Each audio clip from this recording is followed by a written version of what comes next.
In a time of universal deceit, telling the truth is a revolutionary act. George Orwell. Yeah. This is Blood Politics. The only podcast where we don't talk about politics. We be about politics. And our mission statement is to empower, educate, and encourage everyone to speak out against fascism. Speak out against injustice and fight for freedom and equality for everyone. This is Blood Politics, and we ain't stopping till they put us in the grave.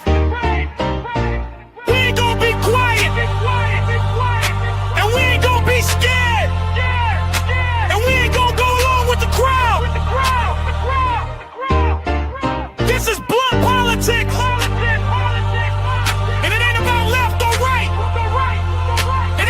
What's up, guys? What's up, guys?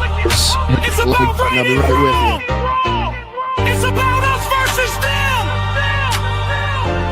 This is Blood Politics, and we gonna do what we gotta do. What do you say we just hop right into the nonsense? Let's hop right into the fire. How are you guys? Welcome back to the Blunt Politics Podcast. I am Boston Brian. Please hit that like button. Subscribe to the channel. We're trying to get to 20,000 subscribers. Hopefully we do that before, Donald Trump takes us and the rest of the world down with him. But how's everybody doing? Let's get into the chat, saying hi to the chat before we dive into the nonsense, the bullshit, and the propaganda that definitely needs calling out. Lots to talk about, lots to discuss today. We had a day off yesterday, kind of took it as a day off type of thing. But I mean, even us politically motivated, politically involved people, a day off to us is still probably more interaction, more research, and more looking at the news than typically most normies out there. But I do appreciate you guys sticking with me. What's up, Ian? What's up, everybody on Facebook, YouTube, and Twitch? Please hit that respective like button, thumbs up, throw a bit in there if you can, whatever it may take on the platforms that you're watching on. I do really appreciate not only the mods, but also everybody that takes the time out to watch on all of the different platforms. So again, Facebook, YouTube, Twitch, we'll kind of repost a live and stuff on Instagram. Still trying to figure out how that's working. But yeah, I do appreciate it. What's up, Mary? How are you? What's up, Pam? How are you guys? What's up, Ian, over there on Facebook? Much appreciated. What's up, Jen? Appreciate you over there on Facebook as well. How's Alyosha doing? My man, what's going on over there on Twitch? Keeping things safe. Appreciate you, my brother. What's up, Flipper? What's up, Spider? What's up, Jackie? What's up, Will? What's up, Nick? What's up, Dame? Appreciate you guys. What's going on? What's up, WW? Yeah, so obviously lots to get into, lots to talk about. March 3rd, 2026, day 4 of Operation Epstein Fury. We'll be talking about how let me just throw these things on the screen here. It's probably a little bit easier if you guys follow along with what I'm talking about. So obviously the death toll for the U.S. Armed Forces has risen, as we'll be talking about. Let me throw these on here. There have been friendly fires. There have been F-15s down. There have been more strikes across the Middle East by both sides in this. So the death toll continues to rise, not only in Iran, but also in the surrounding areas. So we'll be covering it all. It's going to be a hectic and chaotic show, as it normally is when stuff like this kicks off. But we're just going to be diving into all of the different bits and pieces to try to get us up to speed, both you and I. Again, we're learning and figuring out this together, so I appreciate you doing so. We'll be taking a look at a few different articles, whether it be from The Guardian here, the New York Times. We got a few different videos that I wanted to talk about. The New York Times had a couple good updates about some of Trump's ridiculous sayings, some of the things that he said, what Israel is doing on different parts of the world stage because of their kind of increased they're getting a little cocky. Let's just say they're getting a little cocky. So we'll be discussing that as well. Lots of news to dive into as far as rhetoric coming from Donald Trump. I know he met this morning with the German chancellor, so I'm sure there was a couple clips to come out of that. But yeah, a ton to get into. We'll be talking about him, Marco Rubio, pretty much telling us exactly what we already thought to begin with, which is that, Israel walked us like a dog straight into this war, and that we are at war right now currently because of Benjamin Netanyahu and his wishes. What else are we going to be diving into? Oh, yeah, a couple clips here, like I said, from the meeting this morning with the German chancellor. What else? It's been so long, and there's so much that we have to talk about and so much that I got put up. I have to kind of remember it with you guys. Oh, yeah, I want to dive into a little bit of Pete Hegseth's ridiculous conference It doesn't never ceases to amaze me how stupid and incompetent these people are, and disparaging and calling this like, the greatest air campaign in history. Well, I think I have a few World War II veterans that would like to have a word about that, as far as some operations that took place in World War II involving more or less, if not the same amount of troops and men. But the undertakings and the goals and what had to go into all of that was so much more in depth and so much more complicated than anything we're seeing right now. So again, you guys know my love and appreciation for all things World War II. So I'll be taking a look at that and calling his bullshit out. There's also some clips here. We're going to be going into the not so much way back machine, but a little back machine. Pete Hegseth and comments that he's made about Iran in the past. We got a few other moments here from Donald Trump when he was on with a pretty big douchebag in his podcast on what he had to say about Iran in the past. We have a bunch of people in this thread that I wanted to call out. This is a good thread I found on X. This gentleman kind of put this all together, where a thread of MAGA influencers once denounced intervention, supported Trump because he was anti-war, are now fully pro-war. So it compares their previous statements talking about how we should never get involved and how Trump's the greatest because there'll be no more wars and peace president and all the bullshit that we know. And then we'll compare that to their statements about the recent war in Iran and the deaths of our counting six right now, and definitely to go up, U.S. service military members. So there's going to be that. We're going to be diving into Marjorie Taylor Greene kind of lays the smackdown. So again, using MAGA against MAGA, obviously taking that with a grain of salt, knowing what we know about Marjorie Taylor Greene. But again, it shows the divide and the division in the Republican base right now, as far as this is concerned.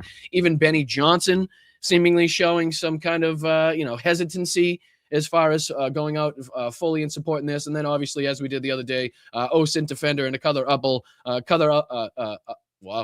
other accounts, as I was trying to say in English as I can speak, put together some clips of the latest news, the pictures and videos to come out of the latest strikes. So again, we'll be diving into and through all of that to kind of get up to speed to the latest of what's been taking place, and then a few other articles, a few other videos that I want to take a look at. Benjamin Netanyahu, the current president of the United States, apparently was on with Sean Hannity doing his best propaganda, bullshit on with him. So we'll be taking a look at that. And then there's a few other aspects, according to, of course, of Benjamin Netanyahu and things that he said in the past, how it relates to Iraq, and how we're kind of seeing the exact same thing play out in front of our eyes right this very second. So hit that like button. All of that we're going to try to dive into. We got a lot more even than that, but God knows the time goes very, very quickly. So we're going to get into at least as much as we possibly can. All right, let's dive into this first article that I'd want to look into. This is kind of just a general, recap of what's been taking place in this, conflict that we've been seeing here. As you can see here on the left-hand side, markets fall and U.S. oil prices surge as U.S. warns of extended war, as we've been talking about, as we brought up on the last show, obviously pertaining to the Strait of Hormuz, obviously pertaining to the amount of oil that passes through that region. Right now, I think, the experts are saying there are some 25 to 50 ships on either side of the Strait of Hormuz just anchored up there. So again, not only that, but the ships that are going through are paying, exorbitant prices as far as insurance, if not, that's already been canceled outright. So a lot of secondary aspects to this fucking conflict, to this ridiculous, illegal, and unconstitutional strike by the United States that has indeed, resulted in war crimes as far as we can see here. But yeah, this was just, again, a couple aspects. There was another one on here where it talked about, if I can see it, yeah, an emboldened, as it says right here on the right-hand side, just above my head, an emboldened Israel is seizing opportunities to remake the region. And we'll go into a little bit more of this later on with some clips and stuff. But it says, with war against Iran underway, the U.S. military as a powerful ally, the Israeli government is seizing its chance to move against other adversaries. So we'll be talking about different strikes that they've enacted. A worker breaking down structural steel after an American airstrikes on Tehran on Monday. And again, this is just another article we'll be diving into. So a ton of different aspects in this, as you can fucking probably imagine. Oh, thank you so much, Chris. Thank you so much. Again, I should probably start out with the self-promotional bullshit and get that one out of the way. And don't mind the whole Justin Bieber effect, whatever is going on in this region. I know I do need a haircut, so just see if you can look past that whole region at this moment in time. But Chris, I do appreciate you. This war is a flaming shitstorm, dumpster fire, clusterfuck. And again, I don't even know if that goes far enough, because this thing is obviously widespread, obviously out of control at this moment in time, as we knew it was going to be. And it doesn't seem to be a plan. There doesn't seem to be an end goal. There does not seem to be a finish line in this. When Donald Trump was questioned, okay, who are you guys looking at as far as, leaders that you'd like to see installed or put in place? His response was 7 different responses to 7 different news outlets that he talked to, and then finally ended up just saying, well, guess what? We really can't install anybody at this point, because it seems like we've killed everybody that we were going to look at as far as the list is concerned, right? So it's like, how ridiculous that is to say? Like, we enacted this whole thing for regime change, and the people that we were looking at to put in place, sorry, we can't look at them anymore because we killed them. Like, it's just, there's so many different ridiculous and insane aspects of this. Obviously, when we get into Pete Hegseth's bullshit, obviously when we get into Marco Rubio's bullshit, and just the quiet part out loud that's being said here, Pete Hegseth quite clearly calling this a war, okay? Not a special military operation, not a special fucking air campaign operation, not whatever Vladimir Putin wants to call it. It's a war. He called them warriors. He said they're at war. And Congress is the person, is the body that is supposed to decide that action, right? They are the representatives. They are the body that represents the American people, and the American people should have a say on where their military and when their military goes to war and when their lives are going to be put at risk. But again, in this case, doesn't really matter with our dictator, with the authoritarian we have in office right now. He's got all the fucking, people in place and all the sycophants in place to kind of go around, the normal routes and routines that we normally have here. But there's a ton of different things. This is another one here by The Guardian talking about the death toll here. Let me throw this on the screen. My apologies. Throw that up there. There you go. So this is, again, The Guardian. Civilian deaths in Iran passes 700. I think even as I was coming on here, it was passing 800. I saw 787, and then I saw 800. That number is obviously going to continue to go up. So again, as I continue to say, take these numbers, take the different statistics and different facts here with a grain of salt. They're going to continue to change. We're going to continue to get updates and new information. Obviously, the fog of war has not lifted yet. Both sides have a reason for kind of embellishing or, using a certain circumstance to their benefit. That does not mean that these are all fake. It doesn't mean they're AI. It doesn't mean they were fucking self-inflicted. None of that bullshit. But just kind of, like I said, take everything with a grain of salt. I'm sure there'll be much more information and much more clarification as these things continue to progress. But U.S.-Israeli airstrikes hit the cities. People tell how the authorities are warning them off the streets. More than 700 civilians have been killed since the start of the U.S.-Israel war on Iran last weekend, according to rights groups and people inside Iran told The Guardian they were fearful of the rising death toll. The Iranian Red Crescent Society said that at least 555 people had been killed across Iran. And of course, like I said, with the fluent nature of this whole thing, as soon as you put, it's like a fucking vehicle you drive off the lot at this point. As soon as you drive it off the lot, it's already lost a significant portion of its value. Same thing here. It's like as soon as you pull up one article, as soon as you talk about one thing, like the situation changes, more things happen, the number progresses. So again, take all these numbers with a grain of salt, but it's the actions and the widespread nature of this fucking war that we're now seeing in the region that wasn't happening before Donald Trump decided to kick this off. That's kind of the basis that I want you to remember here. So it says that, however, in the latest report, the U.S.-based human rights activist news agency reported that at least 742 civilians have been killed. Again, I repeat, civilians have been killed, including 176 children. The near total internet blackout makes independent verification of the exact figures extremely difficult, as rights groups warn the numbers could rise. Again, just another aspect, another reason why we should be careful and be wary when we're trying to, again, bury our foot down or kind of, hold down on these numbers and facts and figures and stuff like that. But Norway-based human rights group Hegseth said it was concerned about the rising number of civilian deaths, with the highest number of civilian fatalities recorded in the Hormozgan province of southern Iran after a missile strike on a girls' elementary school in Manab, as we've discussed at the weekend, which reportedly killed more than 150 people, including children. Amid the ongoing barrage of joint U.S.-Israeli strikes across several cities in Iran, residents spoke to to the Guardian and said that they had received a wave of alerts and messages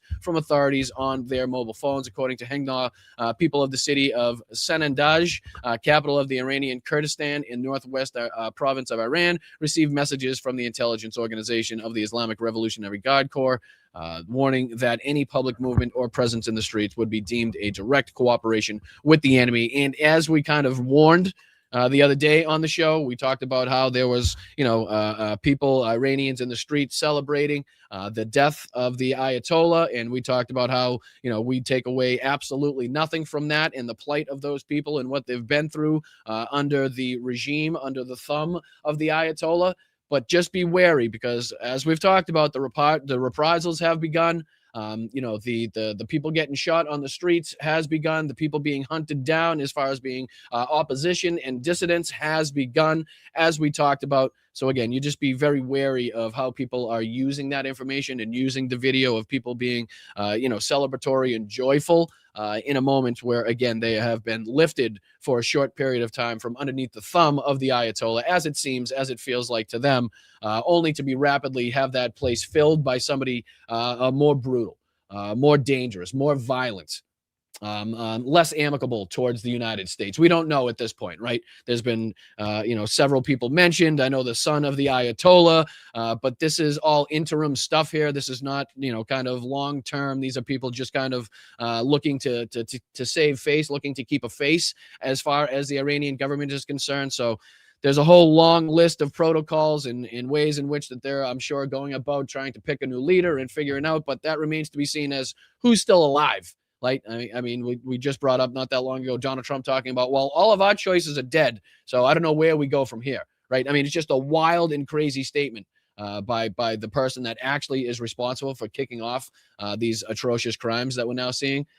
Thank you, Jen. Thank you so much. I appreciate that. And congratulations on being here for 18 months.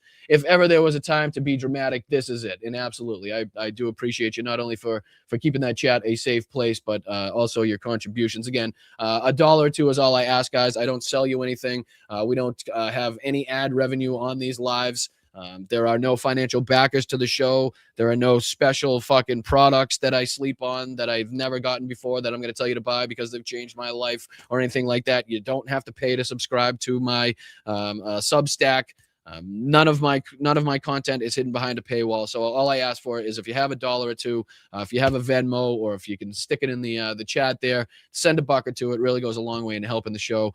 Because again, it's the only way we continue to keep the lights on. It's the only way we can continue to have these shows is with the generosity and support of the channel members, of the family that we've created here, just like you guys. So I appreciate it. Multiple different ways.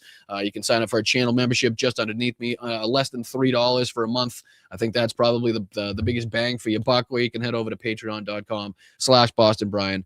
Check out the 3 great tiers there. I hate the self-promotional aspect of this, but again, if I don't do it, I don't exist. So I appreciate you sticking with me. I appreciate you bearing with me as we go through that as well. All right, let's head on to a couple different stories that we've been looking at. Here's just a real quick update as far as the F-15 Strike Eagles that were targeted in the friendly fire attack over there in Kuwait. Again, just to show the chaos, the confusion, the danger posed to the military men and women that are now flying around this area, that are now stationed at the bases, that are now on the aircraft carriers. As we've talked about, it's inherently dangerous to have militaries this close in conjunction to each other.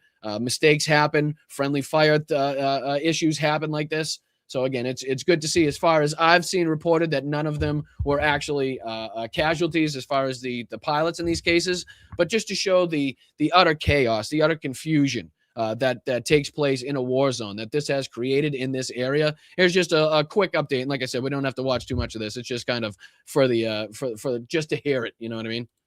3 U.S. Air Force F-15E Strike Eagles just got taken out over Kuwait by friendly fire from a Kuwaiti Patriot battery, likely late March 1st, 11:03 p.m. Eastern Time, right in the middle of Operation Epic Fury against Iran. All 6 Epstein Fury. Sorry, have to correct everybody that's not quite saying that correctly. It is the Epstein Fury operation. It is the operation to take all eyes and ears off of Donald Trump's involvement in fucking relationship with Jeffrey Epstein and the crimes that are being covered up here by the DOJ in the United States. So again, men and women all over this region are paying the ultimate price so that Donald Trump doesn't have to talk about the Epstein files. I just want to make sure we keep that completely clear. And now, as we've been reported, the death toll is up to 6 U.S. servicemen and women that have paid the ultimate price, being used as pawns in Donald Trump's political game. It is an absolute shame to see. And again, as we continue to say, my heart goes out to all of the friends, the family members, anybody associated, affiliated with anybody now serving in the operation in the theater of war over there. My heart goes out to you. There's not much more I could say on that. It's just, it's a horrible situation to be in. People have rightly talked about that. The soldiers in this conflict right now did not necessarily know what they were getting into when they joined or when they went out for their deployment. So it's not like they got the opportunity to say goodbye to their family. It's not like they got the opportunity knowing they were going into combat, knowing they were going into a war zone. I mean, obviously, everybody knows the ultimate price that you could pay. Everybody knows that the dangers posed just serving in the area generally, obviously, not to take anything away from that, but you can understand the difference in the goodbyes, in the, who you talk to and how you talk to them. If you're going off to battle as opposed to, just, I don't want to call it another deployment, but a deployment into an area that is not known for its danger, let's say, you know what I mean? It's just a shame to think that, these family members and these military service members just were thrown and thrust into this, again, being used as political weapons, political pawns, just right now, wholly representing the United States in the wrong way. And that's just not what they set out to do. That is not why they raised their hand. That is not why they went to serve this country. That is not why they took an oath to defend the Constitution from all enemies, foreign and domestic. And it's a shame that they're being used in this way. And that, again, the blood is all over Donald Trump's hands on this, all over Lindsey Graham's hands, all over Pete Hegseth's hands, all over Marco Rubio's hands. And there should be absolutely no question as to who is directly responsible for the deaths of the brightest, the youngest, in the most intelligent, the most capable people we have, in our military here. So it's a shame to see. It really is. And the way that he's treating this all is even worse. Because even above and beyond the F-15s that were caught in the friendly fire incidents, you got, assholes in moments like this. I know this was widely talked about where the blood is quite literally being spilt in the Middle East by our U.S. servicemen and women. And Donald Trump is talking about the fucking drapes at the White House. He's talking about the fucking ballroom. And again, as Maine points out here in X, if this was Joe Biden, right, who again, can we just take into account how if Kamala Harris was in office, none of this would be a fucking problem? How we can be damn sure that Kamala Harris wasn't going to be striking Venezuelan fishing boats. Kamala Harris damn sure wouldn't have gone and struck fucking Iran's nuclear facilities. She damn sure wouldn't have risked the lives of our fucking military members to go and to start a war with Iran. Can we just fucking really, can we make sure that we highlight that and make sure that that's a thing too that we continue to talk about? The mistake made by all these assholes that somehow thought that Donald fucking Trump was going to be better off for the world at large because of a black woman, because of their fucking, they were adverse to voting for a woman or a black woman, whatever it may have been. Or they had this issue or that issue, and they were so fucking blinded by the rage that they couldn't see what was clearly written right in front of their faces. As far as mass deportation, as far as Trump Plaza, Gaza, I mean, it was pretty fucking clear to see. So I just want to make it really fucking apparent that we wouldn't be seeing any of this fucking bullshit. We wouldn't be seeing the rise in energy prices because of this nonsense. We wouldn't be seeing any of it. But again, people just couldn't bring themselves to vote for a black woman, and were again somehow propagandized into either voting for or staying home and allowing this fucking monkeyed ape prick to take over. All right, and again, this is where he's instead of talking about what's going on in Iran and being a true and actual fucking leader, he's talking about the goddamn drapes, and it just doesn't piss you off. I don't know what will. When that comes down right now, you see a very, very deep hole. But in about a year and a half from now, you're going to see a very, very beautiful building. And there's your entrance to it right there. In fact, it looks so nice, I think I'll save money on the doors because it can't get more beautiful than that. And again, if I'm not mistaken, this was also at the same time where he's supposed to be honoring a Medal of Honor recipient at this event. So not only are we currently engaged in a war where men and women of the U.S. Armed Forces are dying, but he's also at an event where he talks about how he, again, should have been afforded the Medal of Honor and continues to try and push for himself being awarded that. I mean, it's just so disgusting on so many different fucking levels. It's hard to pinpoint where to begin, right? Do you talk about how fucking insane and absurd it is to talk about the drapes and the carpentry and the doors and the ballroom at a moment like this? Do you talk about how insane it is for a president and a guy that has absolutely no clue what he's doing to continue to reference the fact that he should be given the Medal of Honor himself, a guy that fucking used several deferments? The guy that to get out of serving this country, the guy that continues to call, veterans suckers and losers, refused to show up to the grave of the World War I veterans.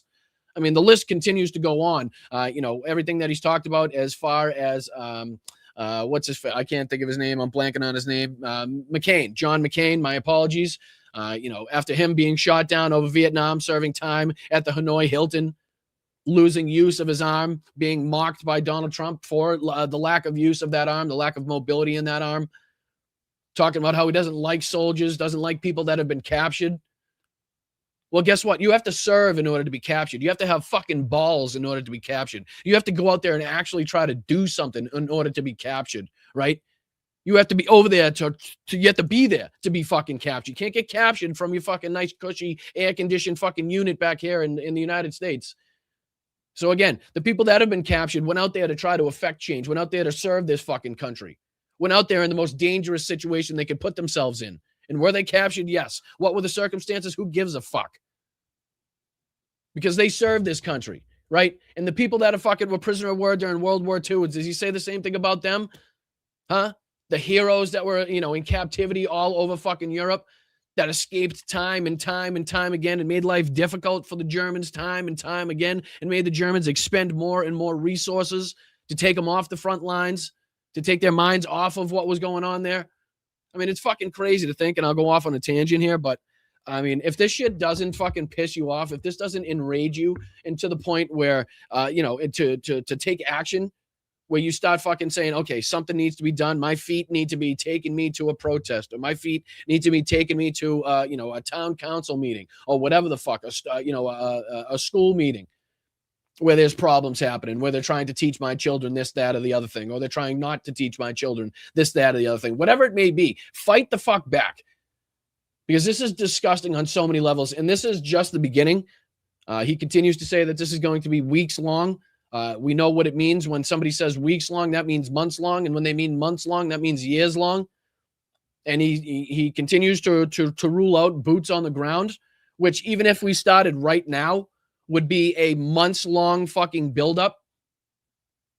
I mean, we're talking, we're not just talking moving people here. We're talking moving all the equipment, all of the tents, all of the vehicles, all of the food, all of the medical equipment, all of the armor, all of the tanks that they'll need. All of this would need to be transported, would need to be moved. That is a months-long operation before we have, troops in place, the number in place in order to do anything, right? So fuck 4 weeks, fuck 5 weeks, right? Or whatever he's saying for this timeline. The fact that he continues to not be able to rule out boots on the ground should tell you right there that this is going to go on a lot longer than that. And it's very unfortunate, but that death toll, not only on the Iranian side, not only in the surrounding areas, but also on the U.S. service side, our military, that number is going to continue to go up. But he goes on and he talks about the fucking drapes, people. I picked those drapes in my first term. I always like gold, but I think we can save a lot of money. I just saved curtains, but and it'll be. I just saved curtains. I mean, that's a quote, right? That's a quote right there that should go down in the presidential library of history of fucking really, really powerful and important quotes. I saved curtains. Fucking A, people. We got literally people dying as he's speaking, right? Men, women, children, civilians, military, you name it. in a fucking in an area so widespread. It's kind of hard to fathom at this point. It's kind of hard to explain. I know we continue to say Middle East. You can continue to name Bahrain, Qatar, UAE, all of the different areas, but it really doesn't fucking encapsulate just how widespread this is and how many people are being affected by this. Not only that, but the secondary aspects, the secondary effects that we continue to talk about, whether it's oil prices, whether it's allied ships or affiliations and relationships on the world stage. I mean, this is going to continue to fall out. This is going to continue to get worse. I hate to be the one to tell you that, but I'm pretty sure that you guys are well inside the know right now and don't expect this to get better anytime soon because of the people that we have in charge. I mean, these fucking degenerates, these losers have absolutely no clue what they're doing. And as the chat rightly brought up on the last show, this is a war undertaken in hopes that a strategy would fucking, would come to fruition, would show itself. But again, they've literally gone as far as to say the people that we planned, the people that we made a list to put in place that we're thinking about to take over for the Ayatollah, we can't even look at that list anymore because we've killed them all. So what the fuck? What's plan B in that situation? Okay.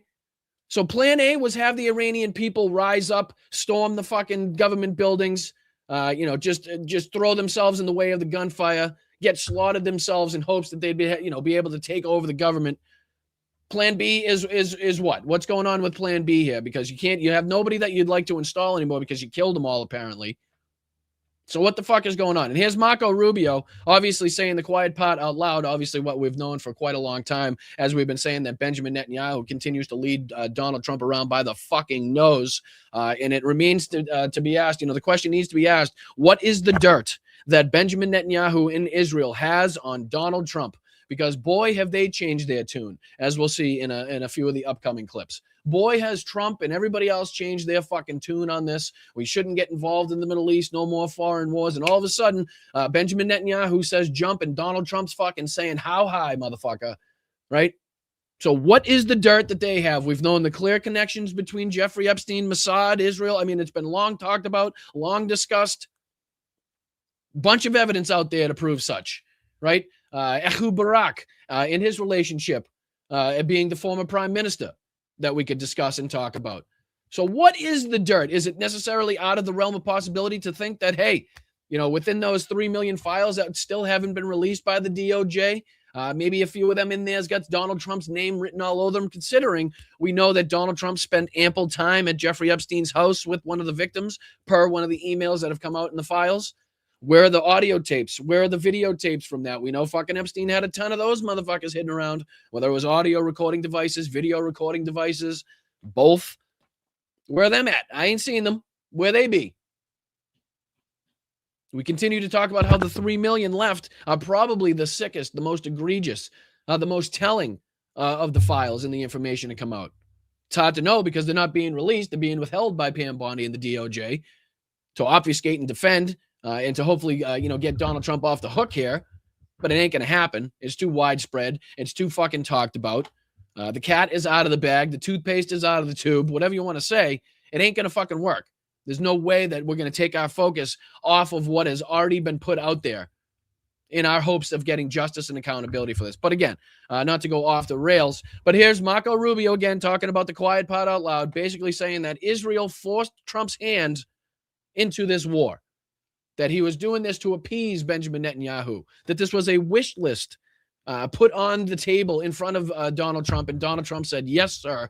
How, sir, can I get this done for you, sir? Mr. Benjamin Netanyahu, please let me do this. Just don't release whatever files, tapes, videos you have of me and underage girls or me and Jeffrey Epstein. And again, if they had just released all of the fucking files, we wouldn't be able to speculate like this, would we? But they didn't, they haven't, and they won't. So we're forced to continue to do this. And all these motherfuckers are guilty.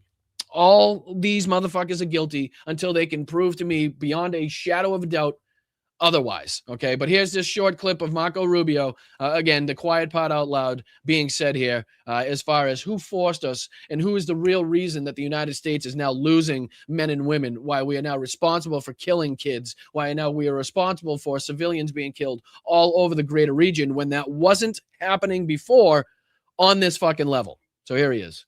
Oh, Jesus H. Christ, Machine Tool, you are fucking amazing. Unbelievable, man. Really. just really and truly, I can't thank you enough. I know the words don't suffice in showing my appreciation for all of the contributions that you've made to this show. But again, I'm almost going to have to change. I'm going to have to change my spiel as far as no financial backers, because you have been absolutely amazing. And of course, I'm being facetious and I joke because all of you guys have been absolutely incredible in keeping this show alive. But another 50 gifted memberships here from Machine Tool is just amazing. It really is. The contribution and the boost that gives this channel is second to none. So thank you, Machine Tool, again, for not only everything that you do for domestic policy and domestic issues here in the States, but also for our foreign policy and abroad, and the help to the people of Ukraine that you've given up, and the time that you've given up, all of it. So show of appreciation to Machine Tool in the chat. Please reach out and say thank you. Very grateful to have him as a part and affiliated with the show, and as somebody I can call a friend. So Machine Tool, salute to you, my friend. All right, here's Marco Rubio basically telling us Israel is the reason. The United States conducted this operation with a very clear goal in mind. I haven't got a chance to see a lot of reporting. I don't understand what the confusion is. Let me explain it to you, and I'll do it once again as clearly as possible. Perhaps you'll report it that way. The United States is conducting an operation to eliminate the threat of Iran's short-range ballistic missiles and the threat posed by their Navy, particularly to naval assets. That is what it is focused on doing right now, and it's doing quite successfully. I'll leave it to the Pentagon and the Department of War to discuss the tactics behind that and the progress that's being made. That is the clear objective of this mission.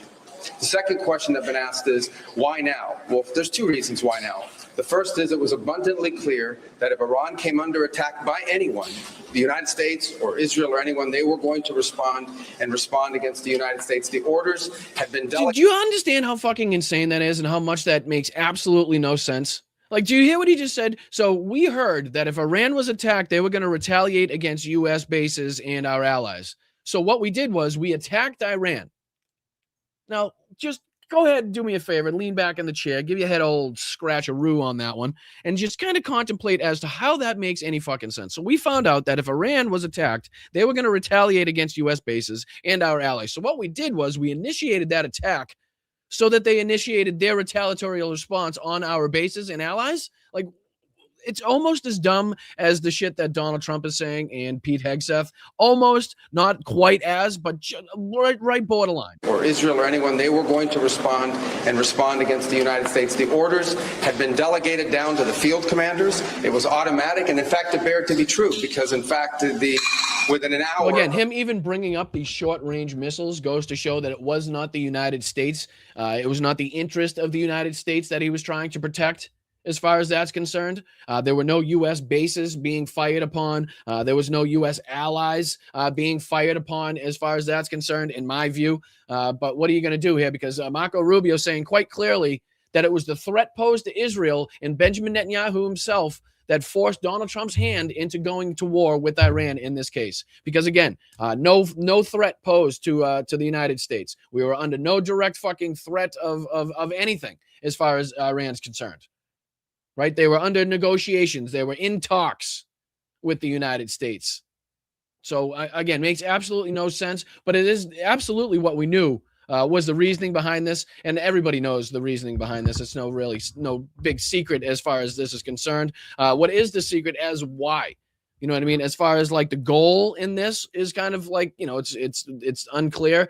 What is the reasoning why Donald Trump is so fucking favorable to Israel, is so willing to do whatever Benjamin Netanyahu says, wants, thinks at this point, and all the bullshit that he's been trying to spread? It's like Benjamin Netanyahu hit the fucking lottery with Donald Trump, because all of the same bullshit that he's been saying for the last 25, 30 years hasn't changed. Like the countries may have changed. Some of the players may have changed. But other than that, it is the same word for word fucking Mad Lib type bullshit that Benjamin Netanyahu has been saying. And we'll take a look at a clip here. I think I have a clip of him. Let's see here. One of these coming up here. Yeah, I won't get ahead of myself. I know I always do that. I screw up the rotation. I won't get ahead of myself. But there's a couple clips coming up of Netanyahu, basically when he was talking about going to war with Iraq. And we can compare the rhetoric and everything that he said then and how it sounds fucking identical to what he's been saying about this conflict and about going to war with Iran. It is fucking uncanny. And it just seems to me that like Donald Trump was the dumb person or the guy that had enough dirt out there for the Israeli intelligence to gather or Vladimir Putin to gather to be like, okay, fuck, now I got to do what this guy wants me to do. I got to do what this guy says, or else he's going to release this videotape, or, you know, whatever it may be. Who knows at this point, but I'm putting nothing out of the realm of possibilities. But we go on here because there was a couple other clips. Here's Donald Trump this morning with the German chancellor being questioned about this. And I want to play his response as far as this is concerned. And I won't lie to you, there's so many tabs and clips pulled up here. I do kind of forget as to what his response is, but we'll go through it together. It'll be even more joyful that we can get to experience it together here. But this was him being questioned this morning with the German chancellor. Let's get into his response.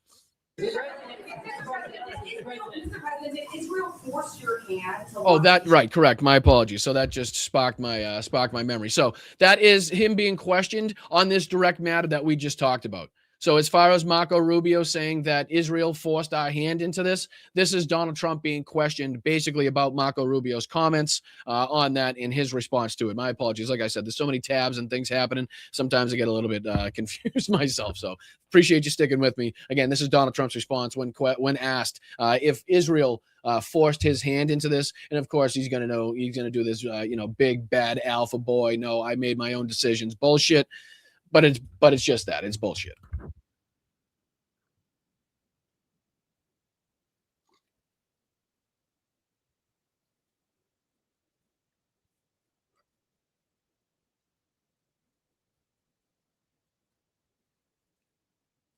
It was my opinion that they were going to attack first. So there's the use of one man's fucking opinion as justification for this whole thing. Much like, oh, sorry, I wasn't even. Yeah, my apologies. My apologies. Yep, that's my bad. I keep not using my own advice. And typically on a live stream and typically on a podcast, it is very beneficial if you do play the clip that you're talking about. If you show it on the screen and then the audio comes through, it makes it a bit easier for the audience to follow along. So that is absolutely my fault. Luckily, we only got through about 10 seconds of it. So again, this is Trump being questioned about that exact fucking aspect. Deals, and it's been very strong. Will obviously be. Let me see.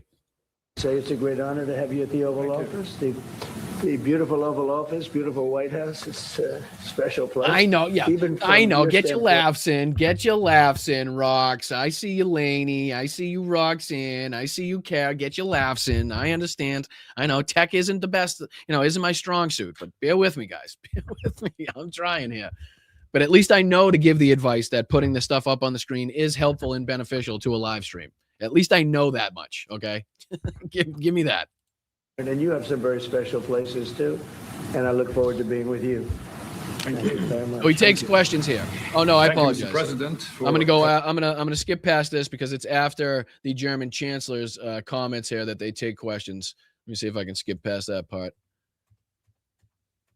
Because I think his response here is pretty. Former president. That's right. Yeah. Very fair. Where do I miss it? Oh, here we go. Mr. President, did Israel force your hand to launch these strikes against Iran? No. So the question is, did Israel force your hand to launch these strikes? And Donald Trump again is going to try to come back as this big bad alpha bullshit. No, I forced their hand. Which again, I'm not sure which is worse in this case: forcing somebody else's hand into going to war, or being forced into war yourself. Again, it's a wish in one hand, shit in the other type of situation, I think. Into this war. No, I might have forced their hand.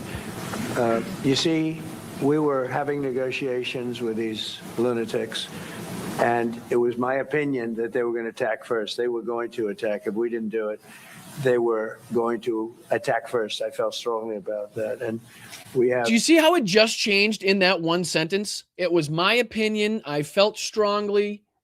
Then it was definitely going to happen. It was my opinion. Like, it just changed so many different ways in that one sentence that it makes you believe, like, it just goes to show that he has fucking no idea what he's talking about. They are using this. They are making this up as it goes. They're trying to use whatever justification happened. Like, why would you use the fact that they would retaliate against our bases if they were attacked as the justification for the attack? Can somebody in the chat explain that to me? And I will be fucking so appreciative for that. I will. Somebody explain to me how that makes sense. Please. Anybody. How? You know that they're going to retaliate against bases if they're attacked, so you attack them. Hello? McFly? Anybody. Somebody in the chat. It's got to be one. great negotiators, great people that do this very successfully and have done it all their lives very successful. And based on the way the negotiation was going, I think they were going to attack first. Again, I think they were going to attack. So it changed again. It has now changed, what, 4 or 5 times in this fucking one sentence? It was my opinion they were definitely going to. I think they were going to. Based on the negotiations, it was my belief that they were going to. Again, horseshit, utter fucking horseshit that even his side isn't believing, right? Obviously, they get the few propagandists, the few sycophants out there doing the bidding, taking the fucking memo notes straight down to Twitter and doing the bidding of this regime. But there's a lot of them out there that are not fucking getting behind this, right? There's a lot of people out there that somehow really believed when Donald Trump said we were getting involved in no more foreign wars, when he was going to be the president of peace. Don't get me, I don't know how they believed it. Don't get me fucking twisted on that one. I don't know how they believe the bullshit, but there are people out there that actually believe that and unhappy with the fucking actions. Unhappy with the loss of life that we've seen in this, and the lack of reasoning, the lack of goals, the lack of an end game to this, the lack of an escape route, so to speak, right? It's fucking nuts. And if there's a better, kind of example of that, showing that they don't know what's going on, they have absolutely no clue what they're saying. Look no further than Pete Hegseth here, who, again, must have been on one fucking hell of a hangover to refer in any way, shape, or form to a U.S. service military member's death being a squirter, or any result of something named a squirter is probably not going to float. Okay, probably not what you want to go out there and start throwing around as terms, just based on the graphic nature of what you're talking about, and based on the, how the comparisons that people could make from those. But again, Pete Hegseth here, just absolutely making an ass out of himself and embarrassing the United States on the world stage once again, as he was forced to come out here and kind of make it seem like he had some control over the situation, make it seem like this was like kind of the plan. We knew this was going to happen all along, similar to the way that Donald Trump was trying to butter you up as far as deaths and casualties were concerned on our side, like Lindsey Graham was trying to butter you up as far as deaths and casualties are concerned on our side,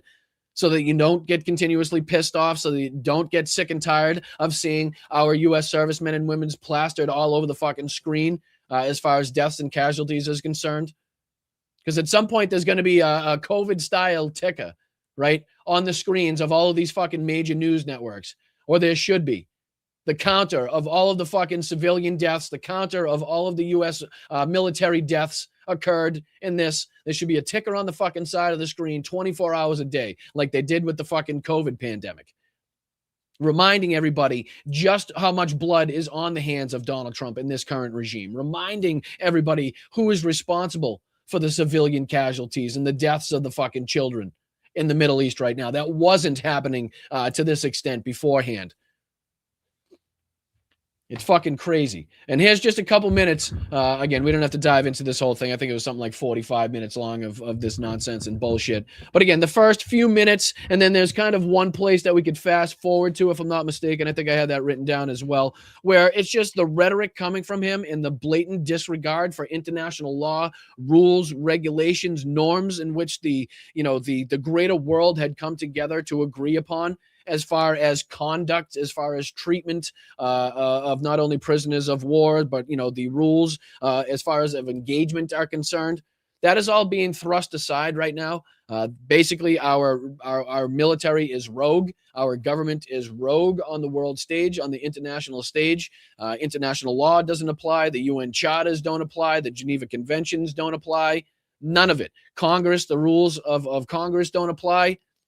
All of it is being skirted. All of it is being burnt to the ground right now by this administration, by this regime, and continues to do so on a daily basis. And again, just a few aspects, a few points of this that I want to play and call out, and then we'll move on. Like I said, we don't have to watch too much of this fucking nonsense. You might get secondhand drunk just by watching that, and I don't want you to get in trouble at work. God knows you might have to call for a ride home. You know what I mean? You watch too much Pete Hegseth, your blood alcohol content will rise. All right, here we go. Just a couple minutes of this. Bear with me. Hit that like button. I'm Boston Brian. This is Blunt Politics. I do appreciate you taking your time out. I know that is the most valuable thing that you have in your life, so to spend any of it here with me, I truly appreciate it. I am very, very grateful. So hit that like button, make it worth it for all of us. Subscribe to the channel, get us to 20K, and I'll be even more grateful. Appreciate you guys. Car bombs in Beirut, rocket attacks on our ships, murders at our embassies, roadside bombs in Iraq and Afghanistan, funded and armed by Iranian Quds Force and IRGC killers. My generation of veterans carry the names of brothers who never came home. Brothers butchered by Iranian-backed roadside bombs and well-armed militias, thousands of our own. We didn't start this war, but under President Trump, we are finishing it. I'm sorry, what did he just call that? What was that? What was the word that he just used? It wasn't a special military operation. It wasn't, an in-air campaign alone. What was the word that he just used, Tiff? I know. I'm sure you guys heard it too. And well-armed militias, thousands of our own. We didn't start this war, but under President Trump, we are finishing it. And again, just the hypocrisy and the blatant fucking insanity of the fact that him saying that they didn't start this war, when guess what, guys? They did start this war. We did start this war as the United States. Absolutely 100% unequivocally started this war, just like the fucking Russians started the full-scale invasion of Ukraine. There is no ifs, ands, or buts about it. There's no obfuscation. There's no denying. There's no fucking rewriting of history. There's no propaganda you can do to make anybody believe anything other than that, okay? So the fact that he says we didn't start this war is utter bollocks, bullshit, nonsense, fucking debauchery, right? But to go on and state the rest of the bullshit that he continues to state in this just makes it 10 times fucking worse. And not only that, but to specifically call it a war goes right to the heart of the matter of going around Congress when Congress has the power alone to declare war. So just proving our point even more. Every time they open their mouths, every time they speak, they show us how incompetent, ignorant, and stupid and corrupt they are. And not only that, but they continue to show us how they've continued to go around the law, skirt the Constitution, and give us avenues in showing and getting some accountability and justice afterwards. So Democrats better be fucking taking notes of every word spoken, every law broken, every fucking U.S. death incurred in this. Because I want trials, okay? I want fucking trials. I don't care what you name them. I don't care what you call them. But people need to be held responsible. People need to be held accountable so this fucking bullshit does not continue to fucking happen. And I know that's a large task. I know that's a big ask as far as the history is concerned of this country and just how fucking desperate we are to continuously be at war with one nation or another. But fucking, I'll be goddamned if I don't see these people perp walked and fucking put in prison for their lies and the deaths that they're now currently responsible for. Their war on Americans has become our retribution against their Ayatollah and his death cult. It took the 47th president, a fighter who always puts America first. A fighter, again, deferments, didn't serve his country. Calls veterans suckers and losers, didn't want to show up to the World War I cemetery where the veterans laid. Again, mocked John McCain in his service and being captured. That fighter, the guy that had the whole act stage, the fact that he had a little fucking graze on his ear and they just happened to get the photographers in place at Butler, right? And the flag just happened to be lowered. We're not buying it, motherfucker. Ain't nobody ever in the history of this planet bought that Donald Trump was a fighter or a strong man or anything like that. He's a fraudster, a con man, a weak, fucking disheveled piece of shit. And nothing fucking more than that. To finally draw the line after 47 years of Iranian belligerence. He reminded the world, as he has time and time again, being an American means something unbreakable. If you kill Americans, if you threaten Americans anywhere on earth, we will hunt you down without apology and without hesitation, and we will kill you. It's just maniacal shit. It really is. I mean, gotta go down in history. These comments, these fucking interviews, this regime in general, the way that this fucking, the political atmosphere in general is definitely going to go down in history. I mean, to say that if you threaten Americans, we're going to hunt you down and kill you. I mean, for the fucking, the Secretary of Defense to be out here saying that we're going to hunt you down and kill you. And I know it's been said in different ways and aspects before. I'm not saying like it's the first time, but again, by people this fucking ignorant, this corrupt, this degenerate, this unworthy of being in their positions, putting this many people in danger, blatantly saying this shit is just, it shows you how fucking maniacal they really are. Like Pete Hegseth gets a fucking raging, skin ripping boner anytime he thinks about war crimes, right? Anytime he can think about, just brutalizing people in war in general, he just fucking can't help himself. It's like he just downed about 14 Viagra and a couple glasses of wine. He just, it literally is the only thing that keeps him up in the morning or makes him wake up in the morning is war crimes and the thought of fucking people dying and him being in control somehow. It's like, what's the Patton, the movie Patton. If you've ever seen the movie Patton, like how George C. Scott continues to talk about how he was destined to lead an army into battle. Like, he was just, that was his destiny and it needed to be fulfilled. Like, that's what I envision Pete Hegseth going to bed. Like, he envisions himself being responsible for this fucking great military feat. And again, it's just anything but. It's illegal. It's unconstitutional. Men, women, and children are dying, and he will fucking go down with the rest of these assholes in history for being the criminals that they are, right? And hopefully they will be held accountable. Hopefully we will see the trials. Hopefully we'll see their asses being fucking perp walked for the crimes they've committed. I'm not holding my breath. I know that much, but I do know what Democrats should be fucking doing and what they should be looking to do when we take back power in this motherfucker, okay? Oh, shit. Jesus Christ. Another one. Machine Tool. Man, I just can't thank you enough. The midterms can't come soon enough. Amen, brother. But again, they continue to keep shooting themselves in the foot. And, I know it's dark and it's probably ominous to say, and I don't want to see anybody hurt for any reason whatsoever, but they continue to shoot themselves in the foot. So it's almost like, the longer we have, and again, I'm being somewhat facetious in this point, but it's almost like the longer we have to go, the more that these assholes will continue to give the American public more reason to vote the other way. Right. And again, I want midterms to come as fucking soon as possible too. I'm half joking in that matter, but you understand what I'm saying when I say they just, every move that they make continues to be worse and worse for this country, worse and worse on the world stage, piss more people off, get more people, even the MAGA cult, pissed off with them. Right. So again, to clarify what I meant, but Machine Tool, I just cannot thank you enough, man, for your contributions, for everything that you do for this show. Just an unbelievable show of support and generosity right there. And I really do appreciate you, man. I really, really do appreciate you. So thank you so much. And you two guys can hop in there. It doesn't have to be anything like that, but if you send a buck or two to the chat, I do go through at the end of every show and highlight and appreciate everybody that sends in. So Machine Tool, and amen to you, brother. Can't thank you enough. All right. And there's one other aspect to this Pete Hegseth conference. Again, like I said, we don't have to dive into too much. I think it was around 6:30 as I have written down here. And then we'll kind of move on from this. Next one we want to get into is Pete Hegseth when he was sitting down with Sean Ryan in Sean Ryan's podcast. I want to say this was about a year ago, if I'm not mistaken, maybe a little more than a year ago. And we'll compare what he says about Iran, what we should and shouldn't be doing, the lessons that we should or shouldn't have learned, and what he's doing now, the leadership that he's showing or clearly not showing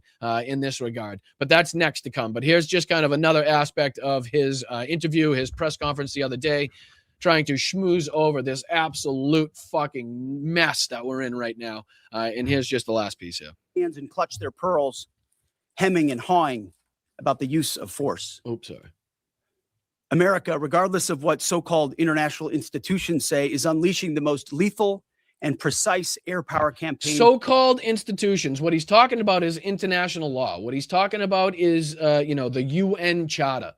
The rules-based society that the countries have gotten together and said, you know what, a lot of this is inevitable. A lot of this cannot be fucking, stopped altogether. But what we can do is we can fight it in a certain way. We can agree to conduct ourselves in a certain way, in a certain manner, to uphold the certain norm, whatever it may be in these regards. But again, prisoners of war, fucking rules of engagement in general, these whole things that we always continue to talk about. But this is just Pete Hegseth quite clearly saying that we don't give a fuck about that anymore. We don't care about international law. We don't care about the International Criminal Court. We don't care about the International Criminal. We don't care about the ICJ. We don't care about any of this shit. We don't care about the UN. We don't care about the Geneva Conventions. We don't care about international law. None of it. Capable partners are good partners. Unlike so many of our traditional allies who wring their hands and clutch their pearls, hemming and hawing about the use of force. And again, that is, in my belief, a direct comment going towards, who was it? France, Germany, and the UK, who kind of put together that joint statement to make sure that the world knew that they didn't have any involvement, didn't play any role in the attacks, but were rather just kind of doing more defensive actions around their bases in which their troops were stationed at. So I think that's kind of directly who he's talking about. Again, picking fights with long-standing allies that have absolutely come to our need when we needed it. The only moment in time where Article 5 has ever been enacted was by the United States, in which our allies did come to our side, did come to our aid, did risk and lose soldiers in the fights that they fought alongside us in. Right? So again, just another smack in the face, just another fucking, just another slap to the norms of the, the allied ships, the partnerships, the relationships that we have on the world stage and have had for fucking millennia, generations, eons, for a long time. America, regardless of what so-called international institutions say, is unleashing the most lethal and precise air power campaign in history. Bullshit. Again, I'll go on to kind of combat that nonsense and the disrespect that it shows to our fucking veterans from a lot of different wars, but mainly World War II that we could look back on. So I'll rip that apart in just a second, but I want to let him finish here. B-2s, fighters, drones, missiles, and of course, classified effects, all on our terms, with maximum authorities. No stupid rules of engagement, no nation-building quagmire, no democracy-building exercise, no democracy-building exercise, no fucking rules of engagement, no political quagmire. So they're throwing the book completely away, okay? Not to say that the United States was ever known by going by the book anyways. I want to make that fucking very clear that I'm not that naive to believe. But again, to completely throw that out and to come out on the world stage in front of cameras and microphones and say we're throwing that out and say that we have no care whatsoever for civilians anymore. We don't care if it's a fucking school that we're hitting anymore. It doesn't matter. Those are something that, the international society say is wrong. We don't play by those rules anymore here in the United States. We're allowed to strike anywhere and anyone we want because we have the power to do so. Because we're the new bully on the fucking block, and we're going to just start shooting rapid fire at anybody that doesn't agree with Donald Trump, that doesn't, fucking bend the knee to Donald Trump, that doesn't ship over all their oil to Donald Trump. Correct wars. We fight to win, and we don't waste time or lives. As the president, it seems like that's exactly what you're doing, considering Donald Trump time and time again comes in and says that, our heaviest strikes are yet to come. Well, that's a pretty big fucking miscalculation. That's a pretty big, it's a pretty dumb way to go about a military fucking, campaign, is to not use the best of your weaponry, to not use the best of your capabilities right off the bat. So you're just going to just let them hang around? That's what you're doing? You want to make it just that much easier for them to launch retaliatory strikes at fucking our U.S. bases all over the region and into different apartment complexes and hotels and airports all over the place? So again, we're just going to wait a little bit until we, finally do the real damage, which is what Donald Trump continues to say to different, news stations all over the place. We haven't even shown them anything yet. Okay, so what? You're risking the lives of our service members and you're not doing the utmost to protect them? You're not doing the utmost to defeat the enemy? Sounds pretty fucking ridiculous. But as far as Pete Hegseth here saying that this is like the most effective and the best air campaign ever undertaken in history is just infuriating. I mean, again, you could point to Operation Overlord. You could point to Operation Neptune, Operation Tonga, Operation Market Garden in World War II. In which more men, more equipment, more, fucking goals had to be obtained. It was a more determined and resilient enemy that you were facing. I mean, this whole aspect of trying to build this up as the best and most like productive and most incredible military engagement ever is just asinine. And it is a clear slap in the face to all of the World War II vets, anybody that served in the 101st or the 82nd or, on the British side, the 6th Airborne, right? All of the people that were involved in all of these fucking different incredible feats, right? I'll put this on here. D-Day landings on June 6, 1944. So basically Operation Neptune was the two-part, basically a smaller part of the bigger Operation Overlord. So it was broken down into the sea campaign and the air campaign. Just after midnight on June 6th, the morning of June 6th is when the air campaign, the U.S. 82nd, the 101st, and the 6th Airborne launched their assault to go take bridges, railways, just basically, cause chaos and to make sure that the German frontline troops either couldn't be resupplied or they couldn't fucking get back, whatever it may be. They had definite objectives that they were tasked with that made it possible for the sea invasion, for the water invasion landings on Normandy Beach to even take place, to even be as effective as they were. A lot of the guns were moved back because of the bombings. A lot of the guns were moved back because of the threat of invasion, right?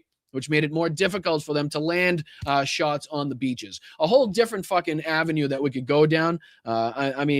Just Neptune alone. Market Garden alone. You guys have probably heard or at least seen of the movie A Bridge Too Far when we're talking about, the bridges, Nijmegen, Val, Grave, Son, Vegel, and obviously the Arnhem Bridge there, which ended up being a bridge too far. To talk about the goals, to talk about the fucking here. Let me see if I can put this into perspective here. Let me see here. Does this give Market Garden specifically? Let me go to this. Operation Market Garden, right? And again, wasn't it successful? Inevitably didn't have the effect that they wanted it to have. But again, as far as an undertaking, as far as being, unbelievable and being able to even accomplish the feats in this fact at this time, at this date, Operation Market Garden, September 1944, was the largest Allied airborne operation of World War II, intended to bypass the German Siegfried Line by capturing bridges in the Netherlands. Despite initial success in seizing Eindhoven and Nijmegen, it failed to secure the final bridge at Arnhem, resulting in 15 to 17,000 Allied casualties. I've seen that go up to anywhere as far as 30 to 35,000 casualties on both sides. I think the UK, the British, actually incurred something like 14,000 casualties alone on their side. So let me throw this. Yeah, my apologies, it wasn't up on the screen. This is what we're looking at here. So, as far as calling this like an unbelievable or the best or the most incredible ever undertaken is just an absolute fucking shame and does no justice whatsoever in recognizing the feats and the ridiculous things that were attempted and accomplished during World War II. Like you said, Operation Tonga was more the British 6th Airborne side of the mission. Operation Neptune, again, like I said, was it broken down into two parts. But again, the fact that they had to get, some 23 to 40,000 troops airborne. I know they were not dropped in the correct places as far as the D-Day operations was concerned, but they still managed to get, the bridges that they needed to get. They still needed to get the crossroads that they needed to get. They still caused the chaos that they needed to get in conjunction with the French, resistance fighters that were obviously there to help. As well. But to think about the undertakings and the feats, how many planes were involved, we're talking about 1,000 plane raids and shit like that. The technology nowadays makes it so it's almost a video game aspect at this point, right? You got people flying fucking drones from thousands of kilometers away, striking people they'll never see, never know, never look them in the face. This was totally fucking different, okay? This was completely and totally different against a completely and totally different type of enemy, right? A determined, a well fucking armed ally. Enemy. I keep saying ally, but I mean to say enemy in this aspect, right? So you can talk about this. You can talk about all of the different fucking. There was 25 to 30,000 casualties just in that one alone, as I wrote down here. But there's a ton of them. There's a ton of them that you can look at. The Allied ground forces, 50,000 soldiers and 800 tanks. German opposition was 100,000 soldiers. Allied casualties, 17,000 killed, wounded, or missing. British 1st Airborne losses in Arnhem, 8,000 casualties out of 10,000, with only 2,400 successfully evacuated. I mean, the plight of what took place here and the fact that they even attempted this is again something that needs to be continuously talked about, and it just pisses me off. All of these different aspects, again, just the Operation Overlord in general, the air campaign that was associated with that, all of the bombing raids into Greater Germany. I know there's conversations that we need to have as far as efficacy, as far as those are concerned as well. But as far as being like the best missions, as far as being the most substantial, or the most not rewarding, I don't want to say, but the most incredible things to have seen take place. Like we are nowhere near that right now. We are nowhere near that fucking realm of military action. And for Pete Hegseth to continuously try to justify this by one way or the other, and to try to build this up as being, again, another fucking World War II like fucking undertaken by the United States, is really doing harm to the legacy, to the actual people in World War II that undertook the greatest of air campaigns at a time where technology wasn't what it was now, to say the least. Safety wasn't what it was at this time now, to say the least. So a lot of different aspects that you could talk about that really pissed me off when Pete Hegseth decided to try to put this up there on the scale, on the list of different military engagements by the United States as being like the best, the most incredible that we've ever seen. It's just fucking nonsense. Absolute fucking nonsense in this. It's a shit show. It has been a shit show from the beginning. It was fucking widely reported. It was pretty clear, plain and clear for everybody to see. Not only that, but the negotiations were still I mean, the whole thing was just a fucking farce.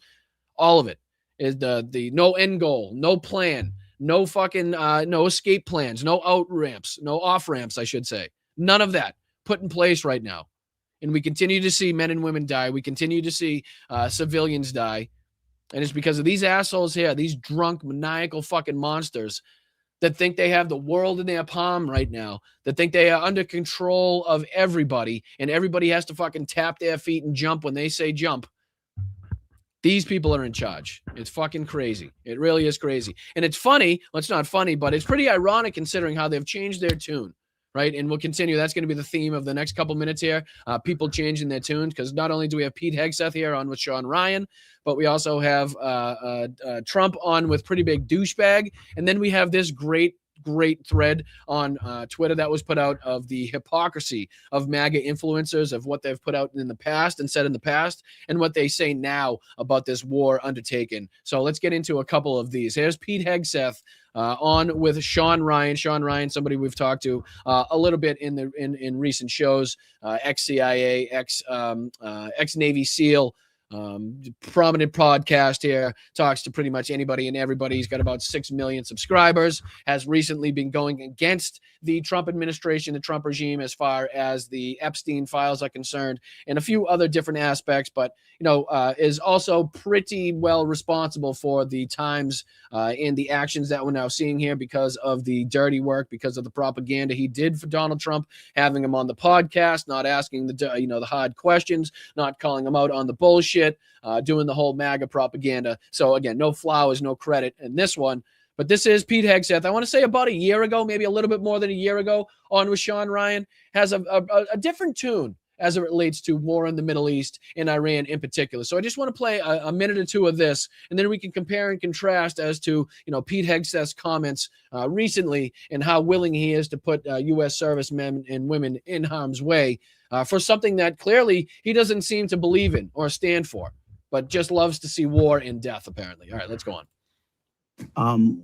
What does it look like, and how is it utilized in the future in ways that are far more nefarious than foreign wars, where we get entangled and we end up trying to nation build for 20 years? Yeah, who wants to do that? Who wants to get entangled in foreign wars and like nation build for 20 years? Am I right?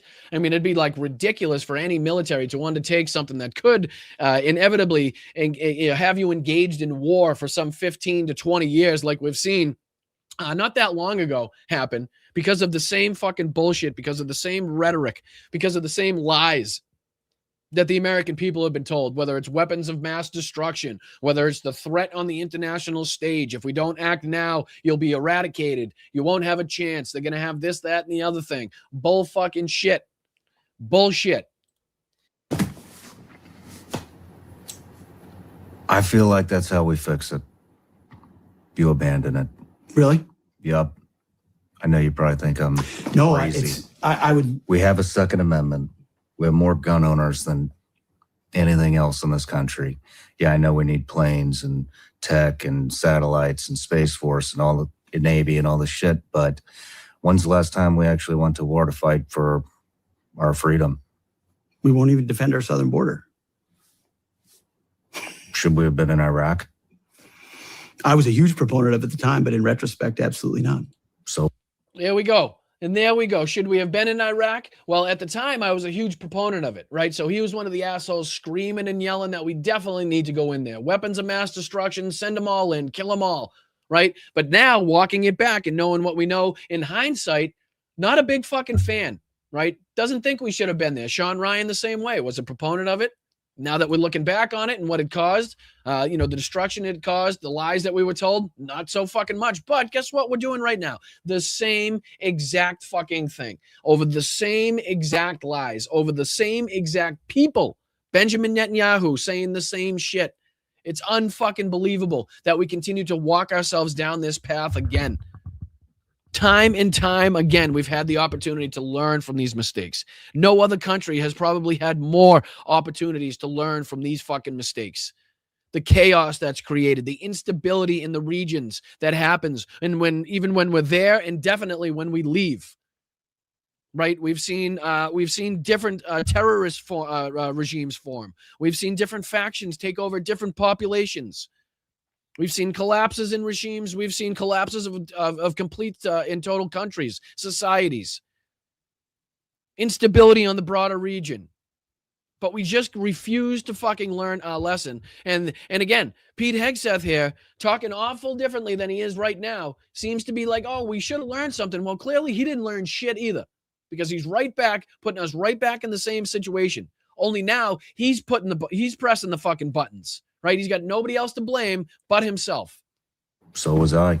I don't think we should have been there. Yeah. I think that was all for Cheney and KBR, Halliburton. I think we were in Afghanistan for way too. I don't even think we're defending the country. Like, why the fuck are people even signing up to go to war for what? For what? Whose war? It's not our fucking war. We're funding the Taliban $40 to $87 million a week. A week. A week.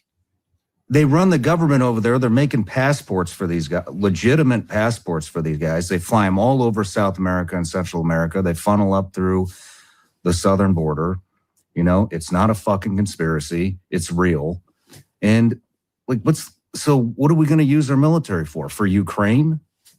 No. So why would anybody? You can tell the rhetoric, because a lot of this conversation was also about like wokeness in the military. So again, that's why I continue to say no flowers for these assholes, because this is the exact type of interview and the exact type of rhetoric that led us to Donald Trump, that led us to Pete Hegseth as a fucking Secretary of Defense.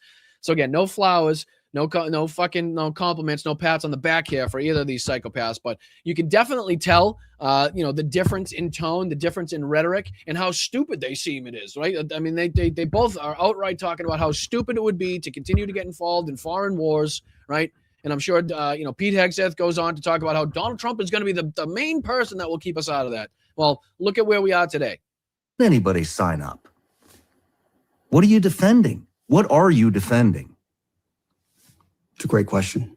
I mean, I think and that's why I reserved judgment to say, I want to know what the world looks like in 4 years when you're 18. And if they do lose all the Patriots, they have to change something, because they have Or do they? Or Maybe would you're they? right. Or Maybe would they you're right. conscript? Maybe you're right. Or would they bring in pathway to citizenship, conscript? I mean, I think DC will find a way. And it may be ugly, and so I share all of your skepticisms about that.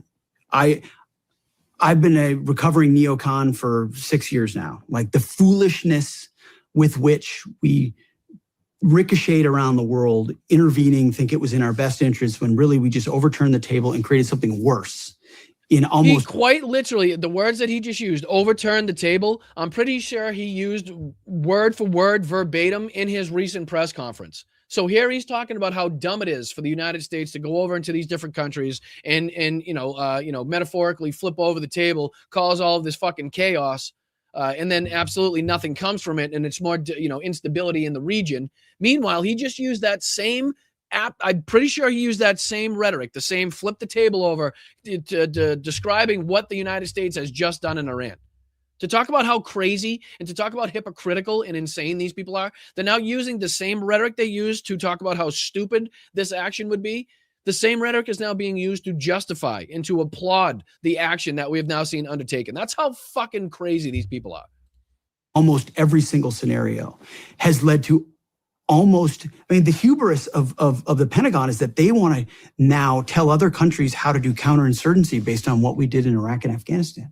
Man, imagine that. Imagine the Pentagon trying to force their will on another country, like trying to tell another country how they should govern themselves, right? Imagine that. Fast forward to Pete Hegseth as Secretary of Defense, now fucking lobbing missiles fucking air campaigns at Iran. Meanwhile, U.S. servicemen and women are dying. Civilians are dying all over the region. What is it now? 9 or 10 different countries have been attacked. So again, this wasn't all that long ago. This wasn't like 2003. This wasn't 2006. This is Pete Hegseth about a year ago talking about how ridiculous this would all be, trying to go along the lines of the president of peace. This is him doing the president's propaganda, Trump's propaganda here, being like, oh, it would be absolutely asinine for us to get involved. It would be ridiculous for us to get involved. No chance is Donald Trump, the president of peace, going to get involved. Again, fast forward to today, and now you look at exactly what we got ourselves into, right? Are you kidding me? So you really have learned nothing. Okay, nothing. So yeah, you're right. The trust there that our political leaders or our generals would have our best interests in mind is totally broken. It's totally broken. And he says it there. The trust that our generals would have our best interest is totally broken. And look at where we are again, right? Look at where we are once a fucking again, ladies and gentlemen. Deja vu all over again, right? And again, speaking of deja vu, and sorry for the nunt warning, ladies and gentlemen, apologize for the jump scare on your screen, but this fucking theme continues, right? This theme continues because we know the bullshit, we know the propaganda, and we know the difference in color between his face and hands. Will you look at that, please? Will you just look at that? How in the fuck do you leave the house like that? How can your hands be that color and your face be that color, and you can actually leave your home? Please. Like, how? Anyway, sidetrack. Sorry to get sidetracked on that one. But again, just to show you the hypocrisy, just to show you the bullshit that MAGA was fed and believed, here's another aspect of that. Here's Trump on with peanut butter dickhead, pretty big douchebag, whatever you want to call him here. About a year ago as well, while all this was going on, while Pete Hegseth was making the rounds and they were all doing, Theo Vaughn's podcast and this podcast and the other podcast. This is along those same lines. So just a minute or two of this. We don't have to dive into too much. I don't want to make you throw up. I'm sure you've either just had lunch or getting ready for din-din. So I don't want to upset your tummies too much. But here's Trump. Again, telling us how much it would be like kind of ridiculous for us to get involved with Iran because we can't even take care of ourselves. Remember when that was his line? Like, God, no, of course we can't get involved anywhere else. We can't even take care of ourselves, right? As the debts continue to creep up, as inflations continue to creep up, as the cost of livings continue to rise, as the housing cost has continued to rise, as cancer research has been the funding for cancer research has been cut by Doge. Americans are being shot on the streets in broad daylight. We got mass deportations of people trying to go through the asylum process the legal way. We got people being tortured and raped in these fucking different asylums and different concentration camps that they're being held at. But again, tell us how we're not able to take care of ourselves and probably should start bombing Iran, Trump. Because, I'm the one that rebuilt our military, rebuilt the whole military. Bullshit.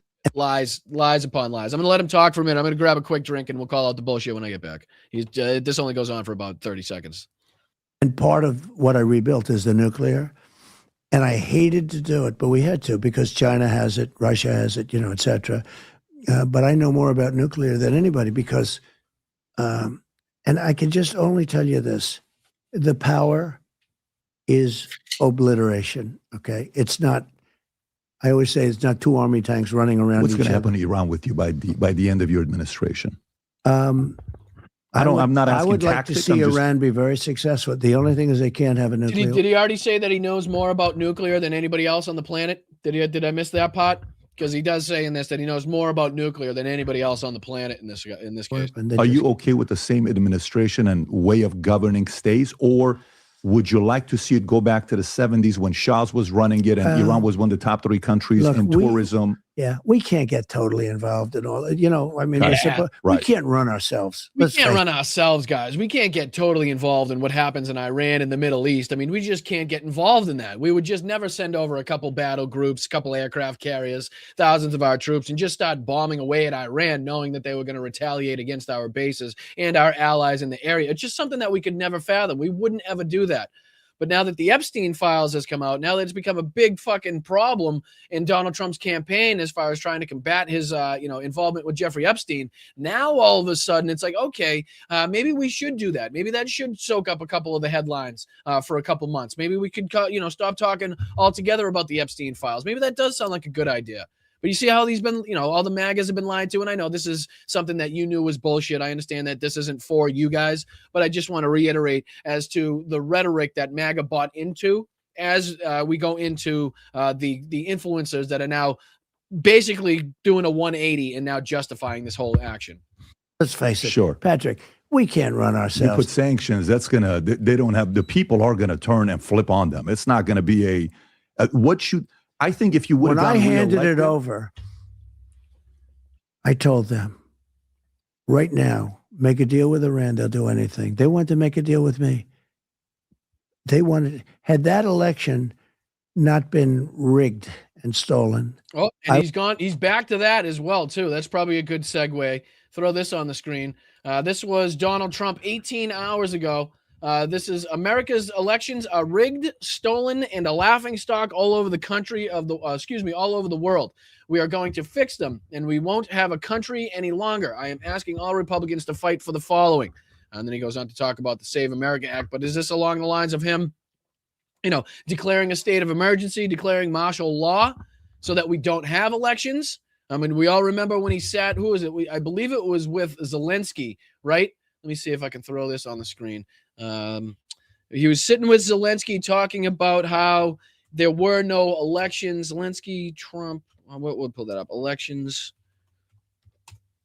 Let me see here. The need for elections.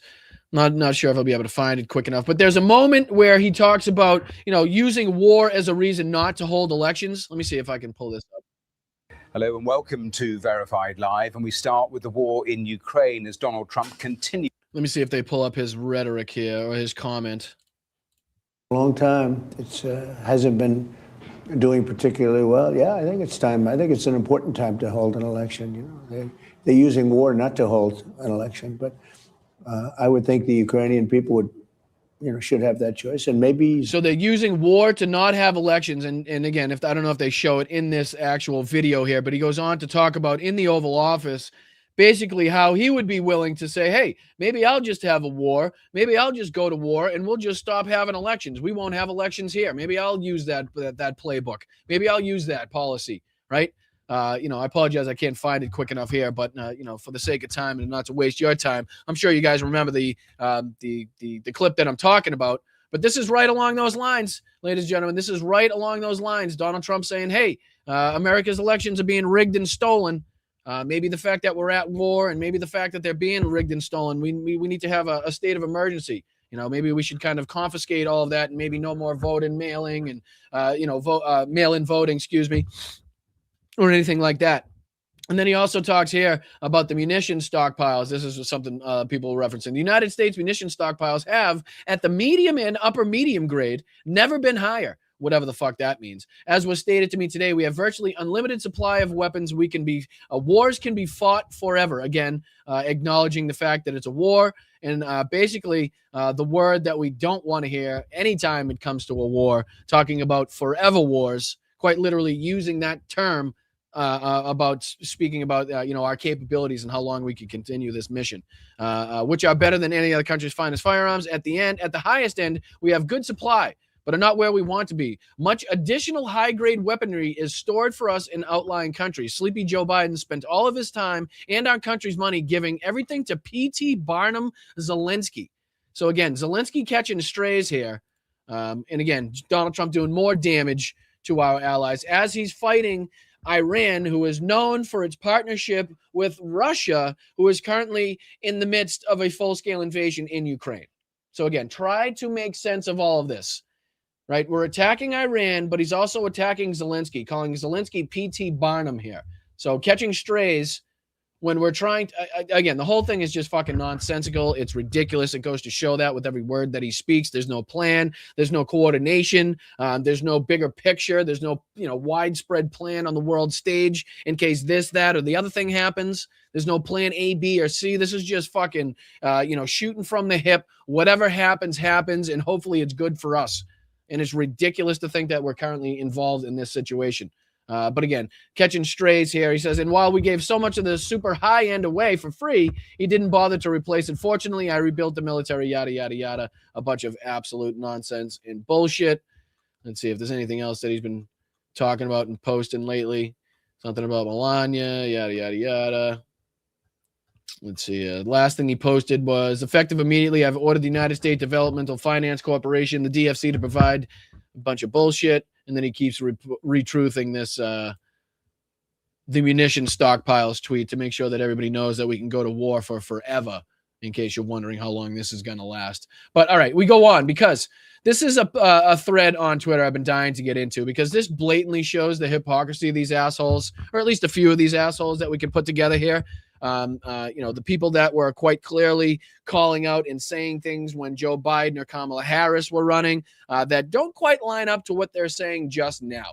So this is by Matt Rain, thread of MAGA influencers once denounced intervention, but supported Trump because of his anti-war, but now are fully pro-war today. So Nick Sorter, who has been kind of made somewhat famous because of his actions in Minneapolis and, in other places. But he put out a statement. He put out a tweet, and this is from 6/15/25. It says, the amount of people trying to goad Trump into bombing Iran is seriously alarming. It's like we learned nothing from Iraq and Afghanistan. Stand strong, President Trump, not our war. Okay, he goes on, because he also said this. Wow, the U.S. military deployed new technologies for these strikes against Iran, including one-way attack drones for the first time. These were highly successful and overwhelmed Iran's air defense systems almost immediately. And then he goes on to say, oh, there's more here. Let me go on to the other ones. Because you can see the flip that he does. You know what I mean? At first, it's, oh, let's not get involved in this. And then it's like, okay, let me cheerlead and talk about how proud I am of these strikes and how well they went off. So that's Nick Sorter. Here's another one, Cat Turd. I'm sure you guys are all familiar with the turd. He said on, what was this? The 6th of May, 2025, no more U.S. involvement in foreign wars. And this was in response to a post by Congresswoman Marjorie Taylor Greene, who said, all the narratives are wearing off. Vietnam was a pointless war and we lost. There were no weapons of mass destruction in Iraq. And she goes on. And this is Cat Turd saying, no more involvement in foreign wars, right? It's pretty plain, pretty clear what he says there. What did he say next? Cat Turd, 16th August 2025. There would be no war if Trump was president. Again, I believe speaking about the full-scale invasion of Ukraine, along the lines of the propaganda bullshit of Trump always saying that, if I was president, it wouldn't happen. So we can see the progression here. So no foreign involvement in any wars. We want absolutely no foreign involvement. We want no U.S. involvement in foreign wars. Cut to August 16th, 25. There would be no war if Trump was president, talking about Ukraine. Cut to now, Cat Turd, just watching this with the fire emoji. Donald Trump announcing military combat operations in Iran. So, again, from no more involvement on the 6th of May, 2025, no more U.S. involvement in foreign wars, to today, cut to Cat Turd, just watching this with the fire emoji as we announce war with Iran. So again, just clear indication of the propagandist, the propaganda fucking warriors on X, on Twitter here, that just get the bidding, get the memos, get the rhetoric, get the talking points from this administration, from this regime, from the people that are responsible for it, and they just go to town, baby. It doesn't matter what they've said in the past. Doesn't matter anything. If you can bring it up, doesn't matter if it's on video.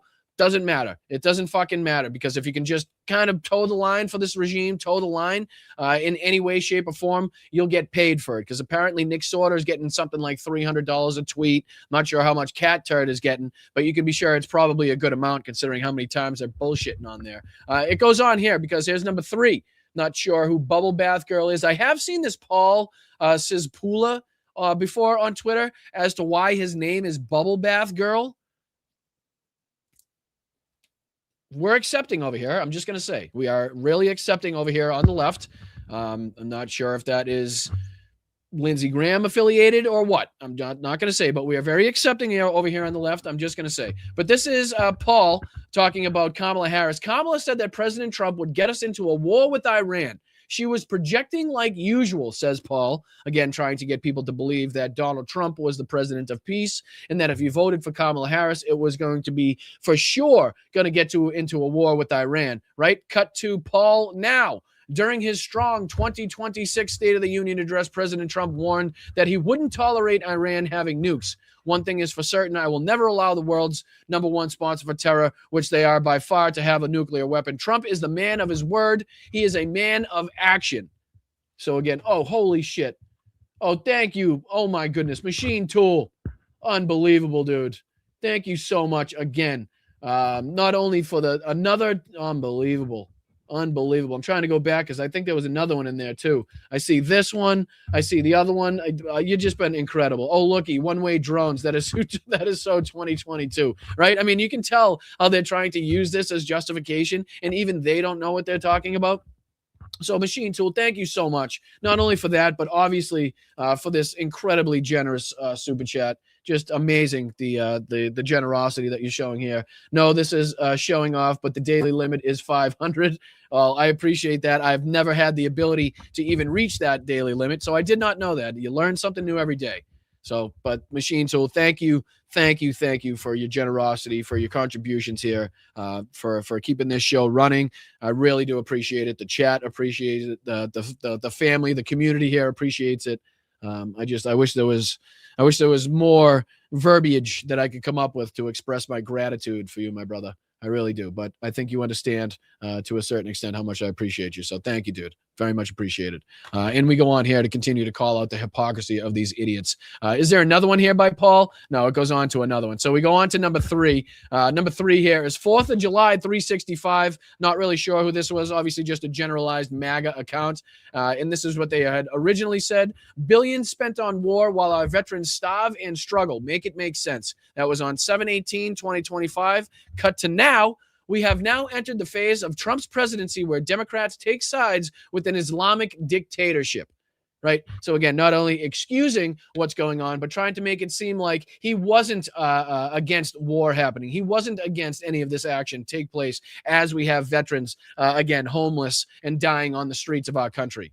So it doesn't take much to see how much reversal has taken place and how willing they are to continuously toe the line, whether it's, hey, just attack Kamala Harris for everything. Hey, just attack Joe Biden for everything. Okay, I know you attacked Joe Biden for all that shit, but we need you to applaud Donald Trump for that same thing. Can you do that for us? I'll pay you $300 for the tweet. Yes, sir, I will. I'll get that out there right away. And here's number 5, Joey Salads. Not sure who Joey Salads is. I'm sure a prominent right-wing figure account on here. He said before, and this was, again, 6/24/2025, there is no World War III, like you said. There is no war with Iran, like you said. There are no boots on the ground, like you said. Just owe up to it and move on instead of moving the goalpost. So again, trying to call out the left for us talking about how very likely it would be. Not only would there be more death and destruction as far as the Palestinians were concerned, not only would the Ukrainians not get the help and support that they deserve and so desperately need, but definite war with Iran and definite war with like Mexico and Venezuela and the rest of these places was probably likely. So this is Joey Salads saying that we were just being hyperbolic. We were just being idiots. Well, cut to Joey Salads now. Trump does a thing. People panic. Trump turns out to be right. This happens every month. So again, just further justification and basically moving the goalposts, as he referenced in his first tweet, to what he had referenced earlier, to what his, his policies, what his beliefs were earlier. And again, here's another prominent figure, Gunther Eagleman, just an absolute fucking twat of a human being. Gunther here. And this was on June 23rd, 2025. There will be no war with Iran, says Gunther Eagleman. Cut to today, war with Iran. Sorry, this was another one. But this is the other one here where it says, should the U.S. get involved in Israel's war against Iran? You can see this is a Charlie Kirk poll. 90% said no. And then Gunther Eagleman down on the bottom, as you can see, commented on it. Absolutely not. We have enough issues domestically. Okay, so let's just take this in order. Gunther Eagleman, there will be no war with Iran. Charlie Kirk does a poll. Charlie Kirk's fucking viewers say absolutely not. 90% of them say absolutely not. We don't want war with Iran.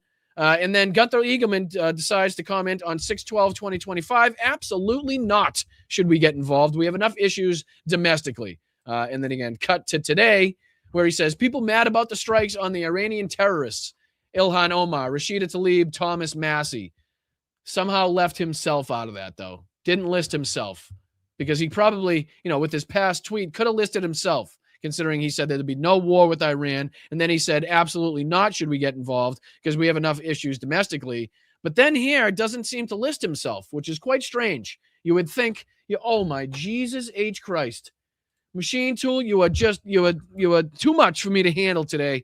I just don't have the words to come out with the appreciation. I really don't. 50 gifted memberships, another 50 gifted memberships, I should say, is just insane. You're amazing. Can't thank you enough. We're going to have a Machine Tool party at some point just for you, my friend. And I really do appreciate that. And again, everybody else that's throwing in super chats or donating memberships is just very much appreciated as well.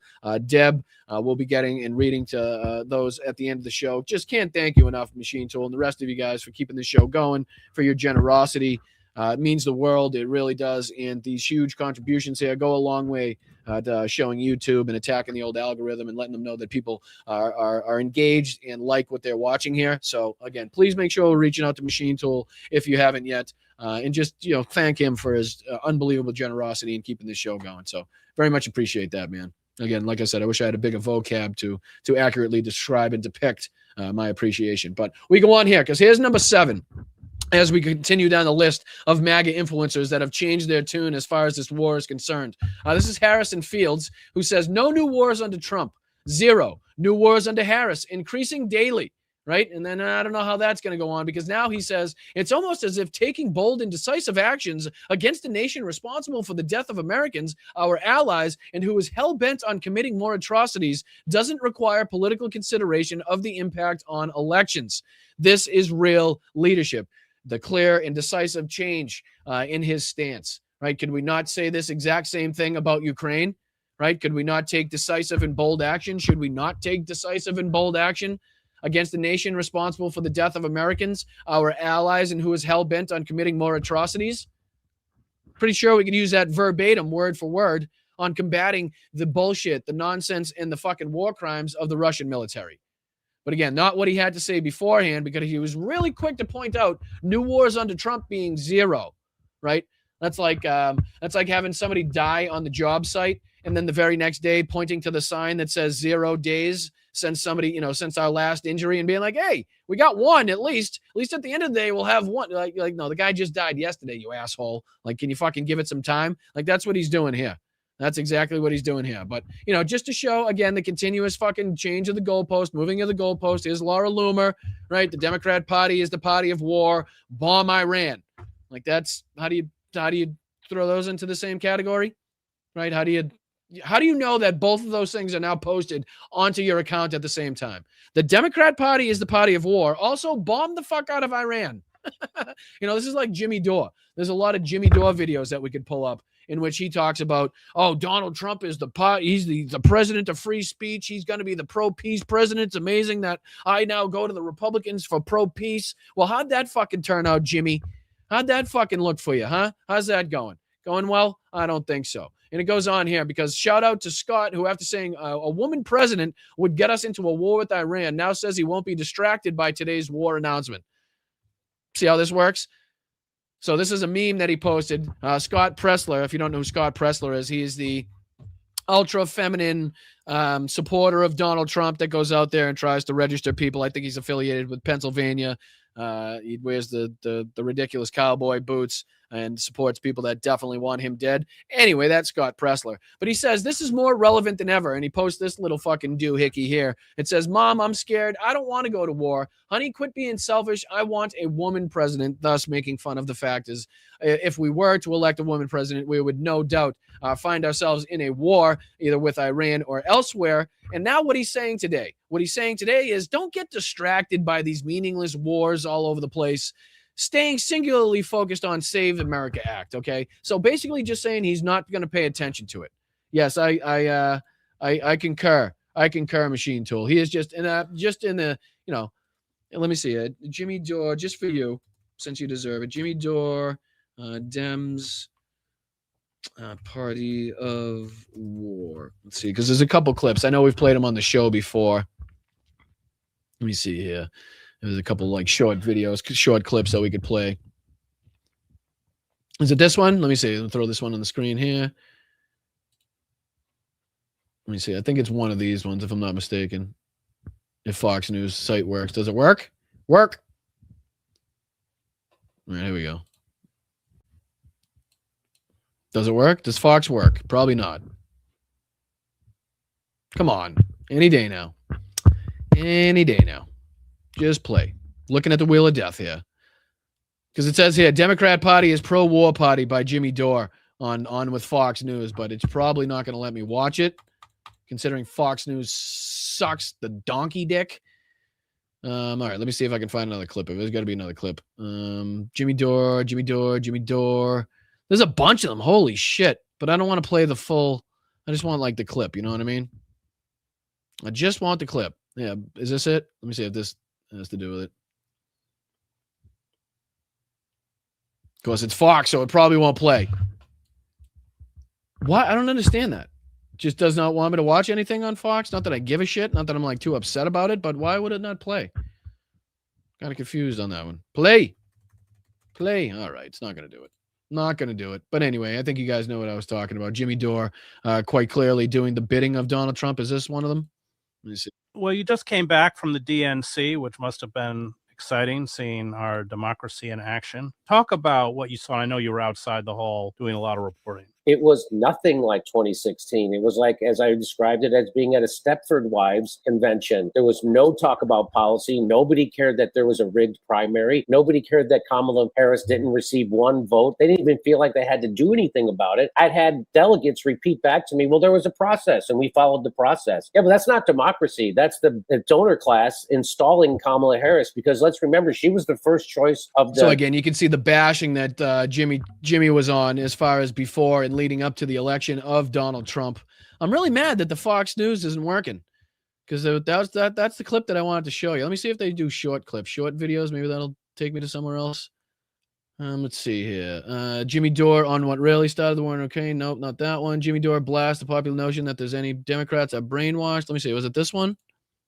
I've always been a liberal progressive. I've supported Bernie Sanders. At that convention in 2016 in Philadelphia, I was there, and you walked into the convention hall, and half the people in there wanted to overthrow the Democratic establishment. Half the people there wanted to get corporate money out of politics. And it really felt like we were about to do... I don't think that's it, but there's a few instances. Sorry, Machine Tool. I'm doing my best to try to pull them up. There's so many different clips of Jimmy Dore being an asshole that it's tough to decipher which one is which. But he does go on in a few different points in time to talk about how Donald Trump is the pro-peace president, and now that the Democrats are the pro-war party and all this fucking nonsense. So they're out there to find. I can definitely assure you that. So my apologies, but you're 100% right. He is an asshole and a moron, indirectly responsible for what we're seeing in today's fucking Trump regime. But again, back to the hypocrisy of these assholes. It goes on. Here's another one. Joel W. Berry, not familiar with who he is, but he says, me and the boys fighting another foreign war because white girls voted for warmonger so they could kill babies. Okay, that was 10/30/2024. What's he saying today? Consider the possibilities that these airstrikes were an answer to years of fervent prayer by faithful Iranian Christians. So again, in direct support of the strike, saying that, it's the Christians over there that begged to have the bombs dropped on them. That's the reason that we are doing that. Again, the continuation of this. And here's Asmund Gold.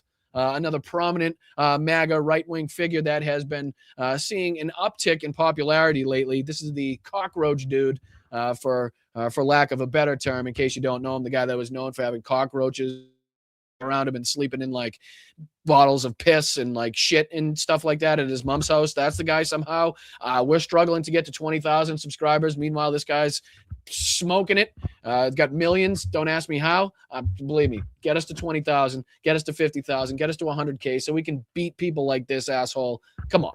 Cockroaches and bottles of piss. Really, people? And I'm struggling here to get 20K. What are we doing? But here he is. Here's Asmongold. Asmongold completely flip-flopped on the war with Iran. In 2024, he said, quote, "We're too interventionary. We get too involved in other people's business. It's a waste of our money." So then let's see how he goes on and what he says in 2026. Here's the beginning. Here's what he had to say in 2024. I think that we play too big of a role in other countries' military shit. Like, we're too interventionary. We get too involved into other people's business. It's a waste of our money. The people there probably fucking hate us. Like, where's really the upside here, right?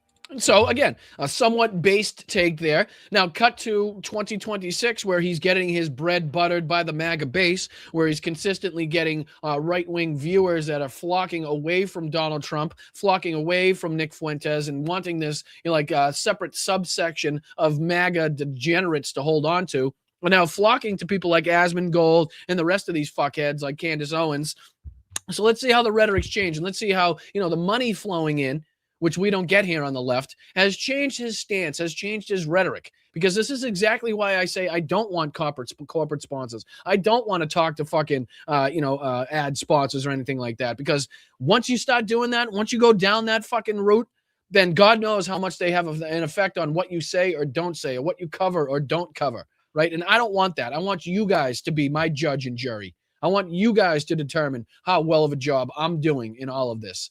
It's your donations and it's your contributions and it's your viewership and it's the numbers on all of this that tell me how I'm doing, that tell me if I need to do better, that tell me if I need to do better in this space or that space, or talk about this more or talk about that less. It's you guys that continuously kick in a buck or two, and the amazing people like Machine Tool that come in here and drop unbelievable contributions to this show. But it's really a lot of the smaller aspects, the smaller donors that keep this channel going. And I can't thank you guys enough. All of you have been absolutely fantastic. And then people coming in like Machine Tool and just putting us over the top like that is a huge help. So it goes to boost us in the algorithm. It goes to show YouTube, Twitch, Facebook that you guys are engaged and like what you're seeing and appreciate the show. So again, Machine Tool, everybody else that's reached out today and donated, I can't thank you enough. But here's Asmongold in 2026 after saying that we're too interventionary. We get involved in way too much shit. People hate us. What's he saying now? To stay out of it. Yeah, exactly. I'm not saying like we should be totally isolationist, but I think that the level that we try to play nation building, especially in places like this, like, like Libya, for example, back in the day. What the fuck? Look at that fucking hair, dude. Like, I'm waiting for a squirrel or a rat or a couple roaches to jump out of that fucking nest. Like, good grief. The amount of money this motherfucker makes, you think he'd be able to afford a shower head? Maybe a bottle of shampoo. Is that too much? Do people not send this guy gifts? Right? Does he not have a P.O. box? Please send shampoo. Send conditioner. Send anything. A bucket of water. Let's do the ice bucket challenge again. Let's get some water on this kid. Or Iraq. No, absolutely not. Yeah, it's too much, man. Way too much. I am so happy this has happened. I am just dramatically, tremendously happy this has happened. I know that, obviously I've talked about it for a long time, about how big of a problem Iran is and everything. I was a big supporter of us bombing them before, and now we're bombing them again. Like, where's really the upside here, right? Stay out of it. Yeah, exactly. I'm not saying like we should be totally isolationist, but I think that the level that we try to play. Doesn't sound there like you were too in favor of the bombing, but you do go on to talk about how you were. Actually, I am so happy this has happened. I am just dramatically, tremendously happy this has happened. I know that, obviously I've talked about it for a long time, about how big I remind you, he is talking about being happy about the deaths of innocent civilians. Blue Tomato gets it right here. Happy. Yep, he is happy at the deaths of school children. He is happy at the deaths of innocent civilians. He is happy with this regime change war with no end in sight, no plan whatsoever that has caused the deaths of at least 6 U.S. servicemen and women to date right now. He is happy. He's ecstatic. You know why? Because he's making millions of dollars, folks. He's making millions and millions and millions of dollars spewing this bullshit, spewing the hateful rhetoric, doing the propaganda of the regime. So he's not going to give that up. He's not going to go against that, right? They know where their bread is being buttered, these fucking people. They know where the fucking money is coming from. And it doesn't help them at all to lean on whatever principles or beliefs they actually have because it won't get them fucking paid, right? Much like here on the left, doesn't get us fucking paid, right? We're not in this for the money. We're in this because it's important to us. We're in this because we care. We care about the people in our communities. We care about the people in the chats. We care about the marginalized communities being fucking beat on and being hated on. We care about the democracy in this country. We care about the way that our country is looked at on the world stage. We care about our U.S. servicemen and women who risk it all to make sure that we can live the lives that we live here in the United States. We do care. That's why. We don't do it for the fucking paycheck. We don't do it for the money. That's why all of us are fucking struggling. Or a lot of us, again, that don't have these huge platforms, that don't have these huge, groups and communities out there that are very happy, that are very blessed to have the communities that we have built here. But it certainly ain't for fucking profit, okay? It certainly ain't for fucking money. I can tell you that much. If I gave you an accurate description and depiction of where my life is right now, you'd be fucking damn certain it wasn't about the goddamn money. Okay? We do it because we care about this country, because we love this fucking country. And because of the danger now posed and the threat now posed to not only the United States, but the world at large. Problem Iran is and everything. I was a big supporter of us bombing them before, and now we're bombing them again. And this is just amazing. I think that we fucking sick, psychopathic motherfuckers they are. Sick, psychopathic motherfuckers. And speaking of sick, psychopathic motherfuckers, here's one of them that has been doing a pretty good job of giving us these clips to use to combat and to show. Oops, excuse me. Asmongold doesn't want to shut the fuck up. He continued to talk again. My apologies. But again, here's MTG. Somebody that gets absolutely no praise, gets no flowers whatsoever, and is as responsible for the time we're in right now than anybody else, okay? If not more so. So again, no flowers, no credit here, but definitely gives us the ability to continue to use these clips to highlight the dissent, to highlight the revolt in the MAGA base on the Republican side on the whole. So we've been talking about the MAGA Civil War. We've talked about the Epstein files a lot and what she's had to say there. But here she is on with, I want to say Megyn Kelly, if I'm not mistaken. And she brings up a few great points here and lays it on Donald Trump pretty thick. Megyn Kelly also somewhat outspoken about the actions here. Again, no flowers, no credit. No appreciation in that as far as that's concerned either by these despicable human beings. But again, just gives us the opportunity to use, MAGA on MAGA clips to show the dissension, to show just how far it's collapsed as far as the overwhelming and outright support that Donald Trump would always have no matter fucking what. So here's just a small clip here, short clip, I should say, of Marjorie Taylor Greene on with Megyn Kelly. And let's just listen to a few of the points that she makes, and we can either call them out or we can concur. But again, it's good to highlight just who's calling this shit out and how many people within the MAGA base that are rightly known for being the most sycophantic of fucking MAGA supporters are now willing to call Donald Trump out for this nonsense. Again, so no flowers, no credit, no show of appreciation here to anybody, but just using this to show the kind of the split in MAGAsville. What I do know is most Americans, and it's being proved in polling that's coming out, most Americans are completely against this war because, like you said, the president has made no case for it. We live our ordinary lives and we don't feel by Iran. We don't walk around thinking that in any moment an Iranian ballistic missile is going to land on our head. We don't. Here's what Americans, and I want to read off this list. This is what Americans are focused on. 72% of Americans can't afford health insurance. 58% of Americans can't afford car insurance. 67% of Americans live paycheck to paycheck. 31% of Americans can't afford their back taxes. 50% of Americans are in credit card debt. massive credit card debt. That's where we are in America. And I campaigned with the president. As a matter of fact, I was one of the only Republicans that was out there for Donald Trump when the rest of the neo. Right. So again, telling us how you're directly responsible for all of those stats that you just listed off getting continuously worse. So she's directly responsible for this. So again, why we say no credit, no flowers, no fucking pat on the back here, bitch. You're directly responsible here, but we will use this clip to show just who is combating this rhetoric and this fucking action taken in Iran.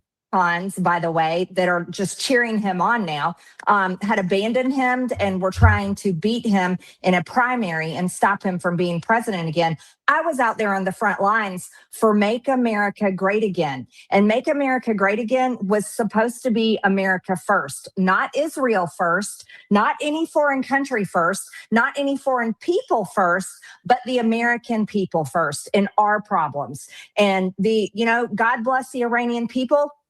I hope to God that they can have a government that is for them and that treats women fairly. But what we have seen happen right now is we have seen over 100 little girls killed at a school from a bomb. And I don't know whose bomb it was, but they're dead today because America and Israel attacked Iran. So that's not really good for Iranian women. And our president is saying that the Iranian people are all of a sudden going to topple their regime. Well, I don't think the Iranian people are going to be toppling their regime when they're getting blown apart by the United States and Israel in an unprovoked attack. And yes. Again, fucking middle fingers up at all directions to Marjorie Taylor Greene. From all points, from all cases, from all angles, throw those fingers in the chat for Marjorie Taylor Greene. But as far as what she's calling out in this aspect, she is fucking spot on. And again, no credit, no flowers for anything on this. She's directly responsible for it. But again, this is somebody that was rightly known as the most sycophantic MAGA supporter, now rightly calling this out, the bullshit, the propaganda, and the lies that Donald Trump told when he was trying to get elected, compared to what he's been able to do as far as being president in this country, as far as being able to deliver on all of those promises, right? So again, fuck her all the way to hell. But again, she's at least calling out the right lies and the right propaganda that she was herself spewed, herself believed. It was unprovoked. And Pete Hegseth said this morning, Megan, he said that we didn't start this war. But I hate to argue with the Secretary of the Department of War. America and Israel definitely started this war, and you can't lie that away to the American people. And again, we don't have to go into too much of this. I think there's a follow-up here. We said, Donald Trump has said repeatedly on camera and in interviews, he doesn't think he's going to heaven. Well, I want to ask a question, a serious question. What is in his mind? What is his mental state? If he doesn't think he's going to heaven and he is a man towards the end, he's in the fourth quarter, he's towards the end of his life. How does that pan out for the rest of us when we have a president of the United States who doesn't think and is convinced he's not going to heaven? What does that mean his decision making is? He already said to the New York Post today that he doesn't care about the polling. He doesn't care about what the American people think, and he may put troops on the ground. He took this is going to be a few-day war, to now it's going to be maybe 4 weeks or more. I want to say, what is happening to the man that I supported, you supported, the man that denounced what happened? So again, we don't have to go into her delusions onto why this is taking place. I think we've all been rightly calling those delusions out for quite some time now. But at least for the point, at least to the fact that she's now bringing up, rightly so, the lies that were told as far as the president of peace. We all talk about it. The no foreign wars president. We all talk about it. And the nonsense that we're now seeing, kind of fits in line to what's going on here. You know what I mean? It doesn't take much to see that she was lied to, that everybody was lied to. And it's good to see at least that the people that watch Megyn Kelly's show get to hear that type of shit. I think that's the important aspect of that. Not so much that she's saying it or, that Megyn Kelly's doing, but the people that watch that type of show get to hear what she's saying. And I'm sure a lot of them feel the same fucking way as far as what they were promised to what they're getting. We always talk about the aspects of the MAGA revolt being likely the Charlie Kirk, the murder of Charlie Kirk and the investigation into it, how Donald Trump has been beholden to Israel, the Epstein files, and affordability. Right? So again, all the lies that they were told on, how this was going to be relieved, you were going to pay less in this regard, this aspect, that aspect.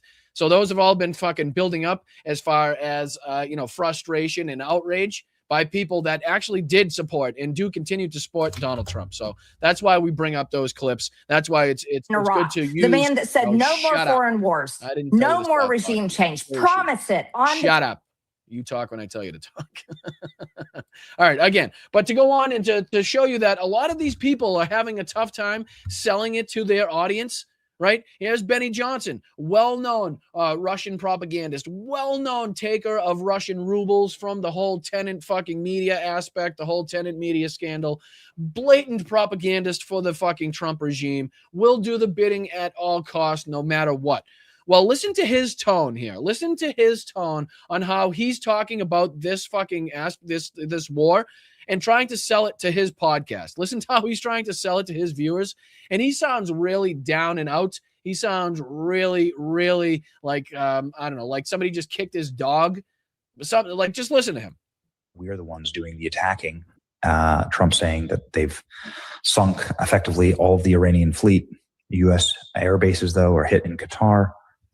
Obviously, you could see that there are embassies under attack. So the law of unintended listen to him. He's talking about things that everybody else on X is like rightly celebrating out there. Like they don't give a fuck who was put in harm's way. They don't give a fuck who was killed, how many civilians were killed in this. Like we took out the whole Navy. We took out every ship. So they're out there applauding it and celebrating it and fire emojis. Listen to Benny here, though. Benny, not so much, not so excited, not so enthusiastic, because I think he knows how difficult this is to his base to digest, like to take in, to be like, okay, how do I talk about this as being America first? How do I talk about this as being, the president that wasn't going to get involved in no foreign wars, right? Or no new wars in general. Listen to his tone. Effectively, all of the Iranian fleet, U.S. air bases, though, are hit in Qatar. Obviously, you could see that there are embassies under attack. So sounds like fucking news by Eeyore, right? Okay, up on the news today, we're gonna talk about Iran. We took out the Navy. The law of unintended consequences here, man. Pray for stabilization. Pray for peace. That's why we advocate. Pray for stabilization. So Benny Johnson now forced to pray for stabilization, even though he got everything he wanted. He got the president he wanted. He got the fucking control over the House. He got control over the Senate. He's got control over the Supreme Court. He's got Pam Bondi at the DOJ. He's got Kash Patel at the FBI. He's got fucking DNI and Tulsi Gabbard, right? The rest of these fucking freaks. He's got Pete Hegseth as the Secretary of War. Like all these people he's put in place. But now somehow he's got to pray for stabilization. He's got to pray for peace. Now at this time, because he has no control. Oh my God, it's like it's almost like the party we have no control over is in there right now making these decisions. You see, I mean, it's unbelievable. It's uncanny the way that these people manage to even open their eyes every single morning and hop on and do this fucking propaganda, knowing that they're lying to their fucking fans. They're lying to their base. They're probably lying to themselves as far as their beliefs and policies that they like to see happen. It's crazy. It really is. It's absolutely fucking nuts. And again, this is just another part of this where we're kind of talking about the different videos and clips to come in, the different news stories. There's just a few different ones that we've missed since the last show. Just kind of, this is OSINT Defender on X that have put together, the compilation of some of the more well-known things that have taken place. The commander of the Iran's Islamic Revolutionary Guard, IRGC, has stated that the Strait of Hormuz is now closed, and Iran will set fire to any ship trying to pass in or out of the Persian Gulf, according to the Iranian state-run Tasnim news agency. And again, this is going from yesterday into today, so we'll be catching up, and I'm sure a lot of this has kind of been followed up on as far as reporting is concerned. But again, as far as the aspects, as far as the secondary things that we're looking at here, energy costs go up. The Strait of Hormuz not being used to transport, what is it, something like 20% of the oil that passes through there. So again, that's another huge aspect that people are looking at. What's this one? Jordan's government is now telling people near the U.S. Embassy in Amman, Jordan, to seek shelter. That was yesterday. This follows the news that the embassy is under temporary evacuation of all embassy staff from the U.S. Embassy in Amman. Here's another video. New video release shows the locals in Kuwait approaching and offering to help one of the pilots of the F-15s that was shot down due to friendly fire. So again, here's a confused and kind of shaken up pilot being. No problem. Thank you. Crazy talk. You're fine? Really? You need something to help you? No problem. You're safe. You're safe. You're safe. Everything good? No problem. Thank you for helping us. Everything good? So again, sounds like a female pilot of one of the F-15s that was shot down there. And again, we continue here. Sirens are currently sounding across Jordan after the U.S. Embassy in Amman warned of imminent earlier threat. That was that one. Footage of the Israeli Defense Force. I don't do Israeli propaganda, so excuse me on that one. We continue. 6 U.S. service members have been killed. So this was the initial kind of news that went out from CENTCOM here. 6 U.S. service members have been killed in action so far during Operation Epstein Fury, the ongoing strike campaign against Iran, with the remains of 2 previously unaccounted for service members being recovered from a facility that was struck during Iran's initial attacks in the Middle East, according to U.S. Central Command. And again, that was from earlier this morning, if not into late last night. The Israeli Defense Force, yada, yada, yada. The Ministry of Defense of the United Arab Emirates had said that they have successfully intercepted 161 ballistic missiles, 8 cruise missiles, and 645 unmanned aerial vehicles, UAVs, since the start of the conflict in the Middle East. That's just to show you the widespread nature of all of this. Again, you can see here the number of ballistic missiles, cruise missiles, and UAVs, and those continue to rise as we see the actions increase. An evacuation order has been issued for the Evin neighborhood of Tehran by the Israeli Defense Force as further strikes appear to be imminent. Again, we continue to show the Ali Berg class guided missile destroyers doing their deeds here. USS Frank Peterson Jr. fires a number of BGM-109 Tomahawk land attack missiles from her forward and aft vertical launching systems against targets in Iran in support of Operation Epstein Fury. Again, here's a few other videos coming in. This was outside of the U.S. Embassy in Jordan. Take a look at this.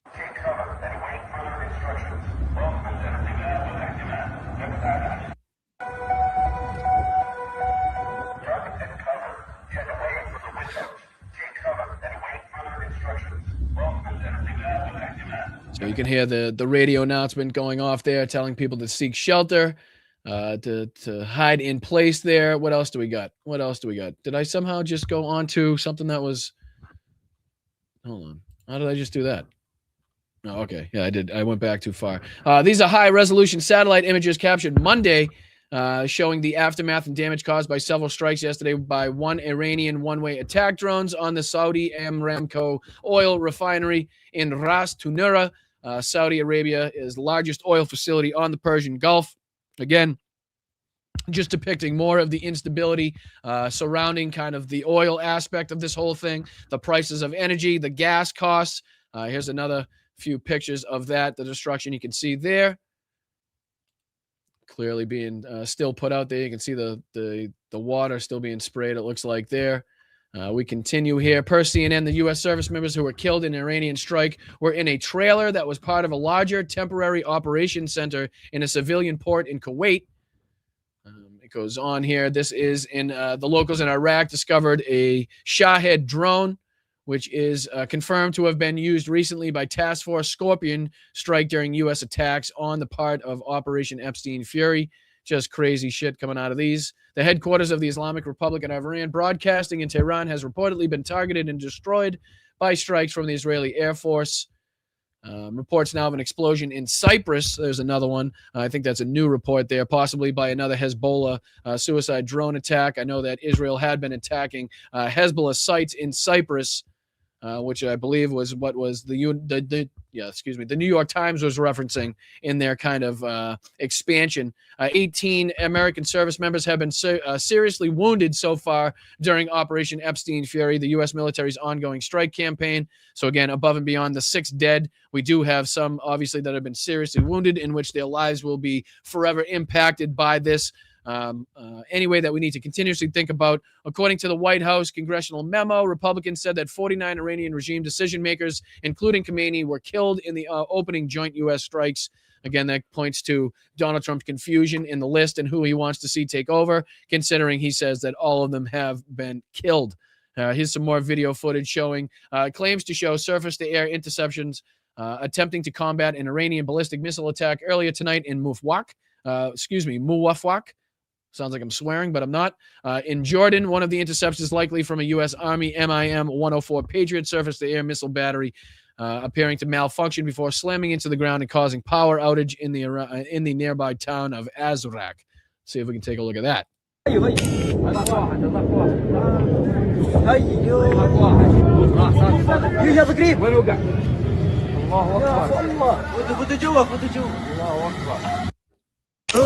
More footage coming from all over the region here of different strikes, whether it be debris, whether it be mistakes, whether it be intentional. Reports of explosions in Doha, Qatar, and Abu Dhabi, UAE. Again, this is from 22 hours ago, so we're trying to kind of climb the ladder, as I typically say, back into what's going on now. Debris from successful ballistic missile interception seen falling back to Earth and burning up over Israel.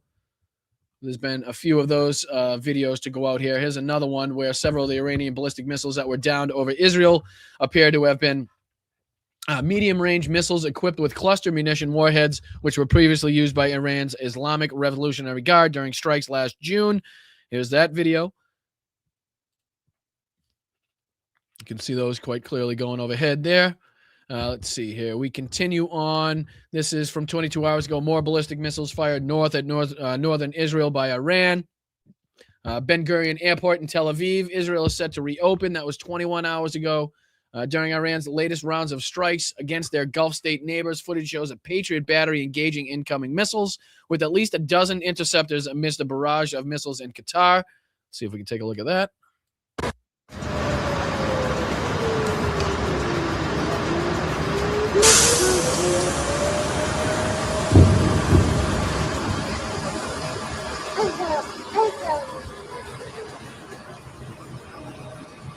Jesus. Allah. So again, just diving through some of the footage to come in overnight and into early this morning. This is again OSINT Defender on X. As Israel announces renewed strikes on Lebanese Hezbollah targets in Beirut, Lebanon, smoke can be seen rising from the site of one strike as reports of jet activity continue to come in. See here. You can see the smoke rising above that neighborhood as Israel continues to strike elsewhere. Let's see here. We continue on. In a release from the Kuwaiti Army, Kuwaiti General Staff has said that they are currently dealing with another barrage of missiles and drones that are in the airspace above Kuwait. Early reports now coming of explosions in the diplomatic sector of Riyadh, Saudi Arabia, as reports of explosions in the vicinity of the U.S. Embassy have been reported. Again, that was another covered kind of event there where Riyadh pretty much, one of the more, I don't want to say how you'd say, kind of lesser known areas that would be seeing these type of strikes. Again, so it was kind of surprising for them to see. But of course, as we've seen and heard from Iran, they were going to continue to strike the regions, the surrounding regions. This one is President Donald Trump held a phone call with Kurdish leaders in Iraq on the potential events following the ongoing U.S.-Israeli operations against Iran. Some more aspects of Fox News doing their propaganda. There's a lot of this. I mean, there's too much to get through in one show. I try to do my best, but it's really pretty difficult to get through all that. Here's another video of one of the F-15 pilots being approached after his crash, after ejecting. Not as friendly as the last encounter.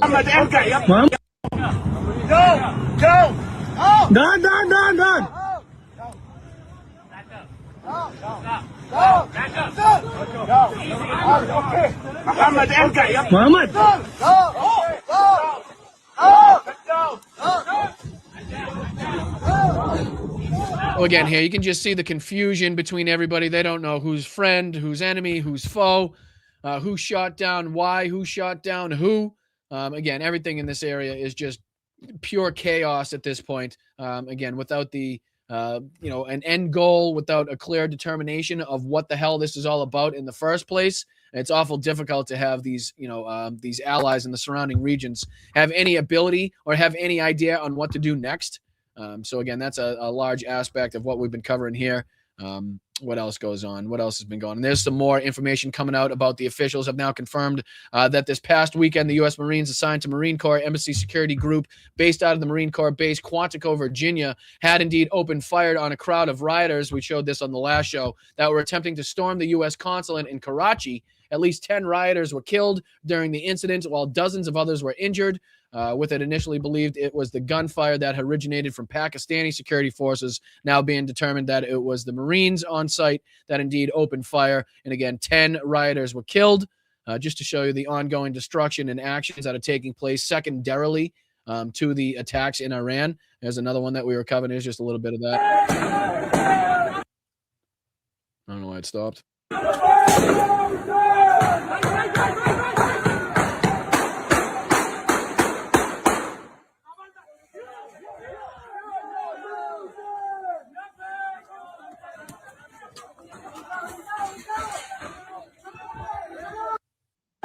So again, you can see clearly people running out bloodied there, shots being fired in return, just clear chaos being seen pretty much widespread all over the region here. Here's some more footage coming in. Footage has now been published by U.S. CENTCOM of last night's round-trip strike mission against Iranian ballistic missile capabilities by a B-1B Lancer, long-range heavy bombers with the U.S. Air Force's 28th Bomb Wing going out of Ellsworth Air Force Base, just showing the ongoing activity. We continue to be sending more troops into the area, as Donald Trump said, per the New York Times article I put up yesterday as well. The Saudi Defense Ministry reports that a total of 8 Iranian attack drones have been down so far tonight near the cities of Riyadh and El Kharj, following reports that at least 2 drones were targeted and struck the U.S. Embassy in Riyadh. Again, as showing the widespread nature of this and people that have been put in danger all over the place. Pakistani official speaking on the condition of Jesus H. Christ. I'm going to take a walk. I'll be back, guys. I think I need a break. Anonymity, I can say it, I promise, told the New York Times today that they indeed strike groupings of Taliban military infrastructure and equipment at Bagram Air Base as well, showing different aspects of different facilities and different places that were targeted. The Taliban led Afghanistan due to the Taliban support of insurgent groups that have long fought and killed Pakistani forces over the years. And then we continue to see more information, more video coming in. I think this is Erbil, if I'm not mistaken here. Video shows an Iranian one-way attack drone being successfully intercepted tonight by U.S. Army CRAM at Erbil, in Kurdistan, northern Iraq. Let's take a look.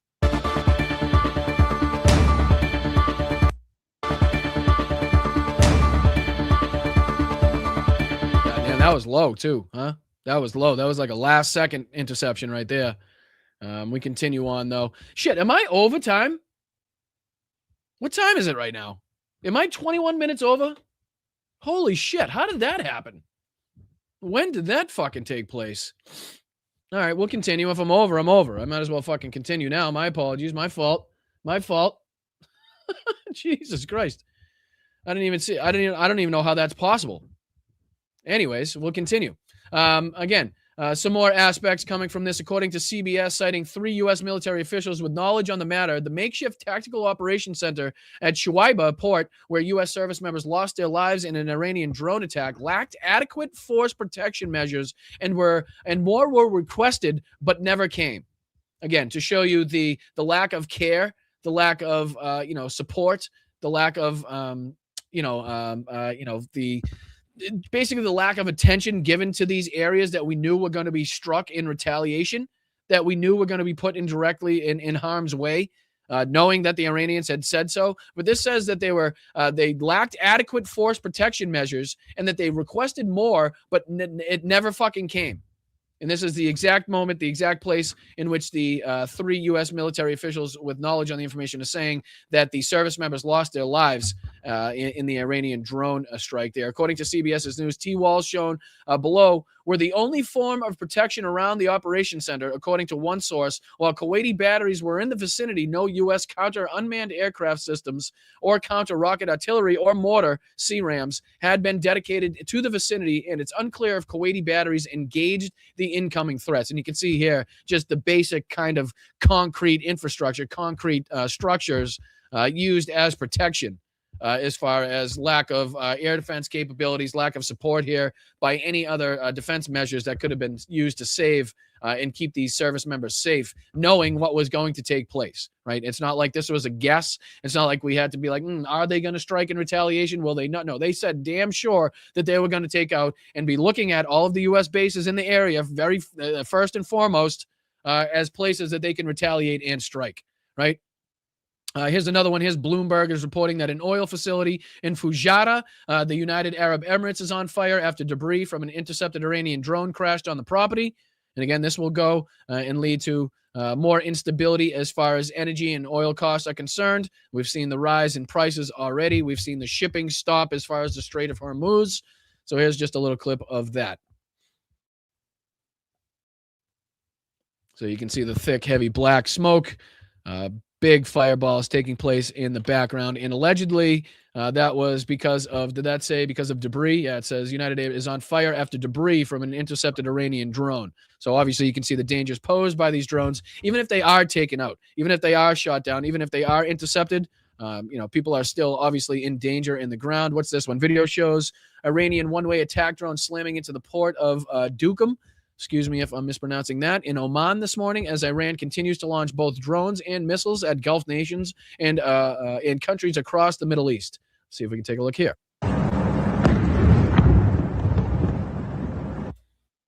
هاي وحدة تو لا حول ولا قوة صوب يطفوا يا الله. Again, just kind of going through some of the imagery, some of the footage that has been coming in from all over this region. And again, if any of the mods, if anybody has any place to be, any place to go, my apologies for taking up too much of your time here. My apologies for going over. I didn't realize or recognize I was that far over, but I'm just going to finish out the last couple aspects of what we wanted to go over, and I'll get you guys out of here. But my apologies, my appreciation to the mods for sticking around. Thank you to anybody else sticking around over time here. But here's another one here from, I believe this is the same port of Fujairah strike here on that oil terminal. Just another aspect there, another angle of that one. Some more going on from U.S. aircraft carriers. This is U.S. ballistic missiles defense production, SM 125 a year, 620 a year. So this is as everybody's talking about the weapons stockpile and how that's looking like it may be kind of dwindling at this point. And that's why Donald Trump was trying to come out and reassure everybody that we have enough weapons, enough ammunition to combat this and to take place in this area, in this region forever. That's why he was coming out with those True Social posts here. But again, that's kind of catching up to the current time here. 17 minutes ago, said an Iranian one-way attack drone struck the CIA station in Saudi Arabia in what will likely be labeled a significant symbolic victory by the Islamic Republic, sources tell the Washington Post. So allegedly, a drone has struck the CIA station in Saudi Arabia. This is from 2 minutes ago. A suspected Iranian drone attack hit the CIA station in Saudi Arabia. And again, do they have any footage of it? No, I don't think they have any footage of it yet. Just kind of the announcement. 9 minutes ago, United States and Israel seeking to foment an armed uprising inside Iran using a Kurdish fighting force, which has been built up since the 12th Day War in 2025, according to ITV News. Let's see here. Last year, weapons had been smuggled into Western Iran to arm thousands of Kurdish volunteers. They are expected to begin a ground operation within days with possible air cover by the United States and Israeli Air Force. Jesus Christ. So we're going to have United States pilots, United States drones, and the United States military basically as air support for a 100% Kurdish-led volunteer attack on the Iranian leadership. Sounds plausible. Sounds like it'll work. Like, no. Unbelievable with that. But again, don't put anything past these idiots and what they're going to try to attempt here. Again, we've heard Donald Trump talk about how he expects the Iranian people to do this all by themselves, and I wouldn't put it past him to, again, commit U.S. air forces to support such a meaningless and ridiculous action like that. But again, this is 23 minutes ago after sirens alerted from an incoming Iranian projectiles. The Tel Aviv area of Israel and loud bangs could be heard on live stream. Initial reports indicate that impacts were in open areas. Let's see if we can dive into that.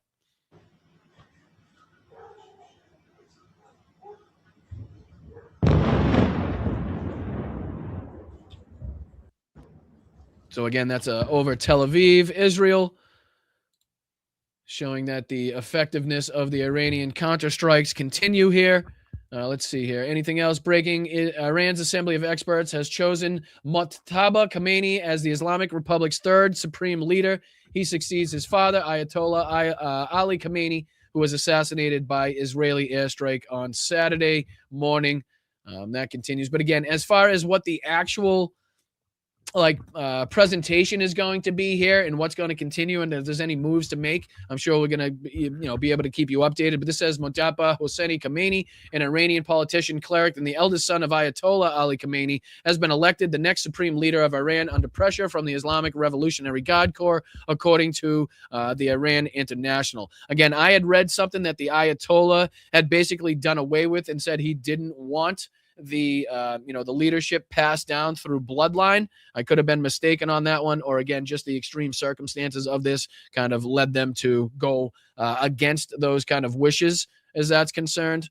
But I think that's pretty much us catching up on that front. Let's see here. This was another news article that I wanted to kind of take a look at as well. And then there was some Bibi Netanyahu, and then I'll get you guys out of here. But here's this CBS News, U.S. death toll in Iran war raises to 6. Let me throw this on the screen. And again, just a couple updates in case we missed anything, what to know about the 3-day war. President Trump said that the last best chance of addressing the threat posed by Iranian ballistic missiles and nuclear program, as we told you on the other show. Kuwait shoots down 3 U.S. F-15 jets. U.S. Embassy in Saudi Arabia, the capital of Riyadh, was attacked by 2 drones, as we just talked about. The war death toll in Iran rises to 787 and is probably even larger at this point.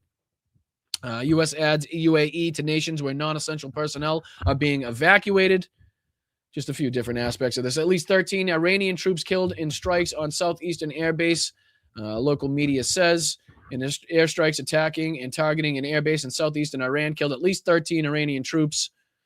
Israel says it's hitting targets in Tehran and Beirut. U.S. Embassy in Kuwait closed indefinitely over regional tensions. So again, just different broader updates and aspects of the State Department tells non-emergency U.S. government personnel and families to leave Bahrain, Jordan, and Iraq. Trump says wars can be fought forever, as we depicted, as we talked about there.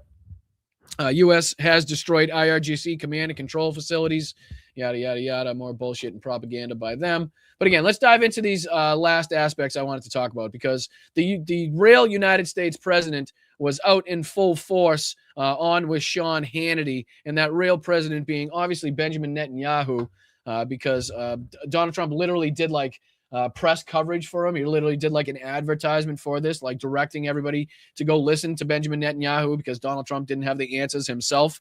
And this is posted by Brian Krasenstein. Says, can any Trump supporter explain to me why Prime Minister Benjamin Netanyahu of Israel went on TV to explain the war to Americans, but not President Donald Trump?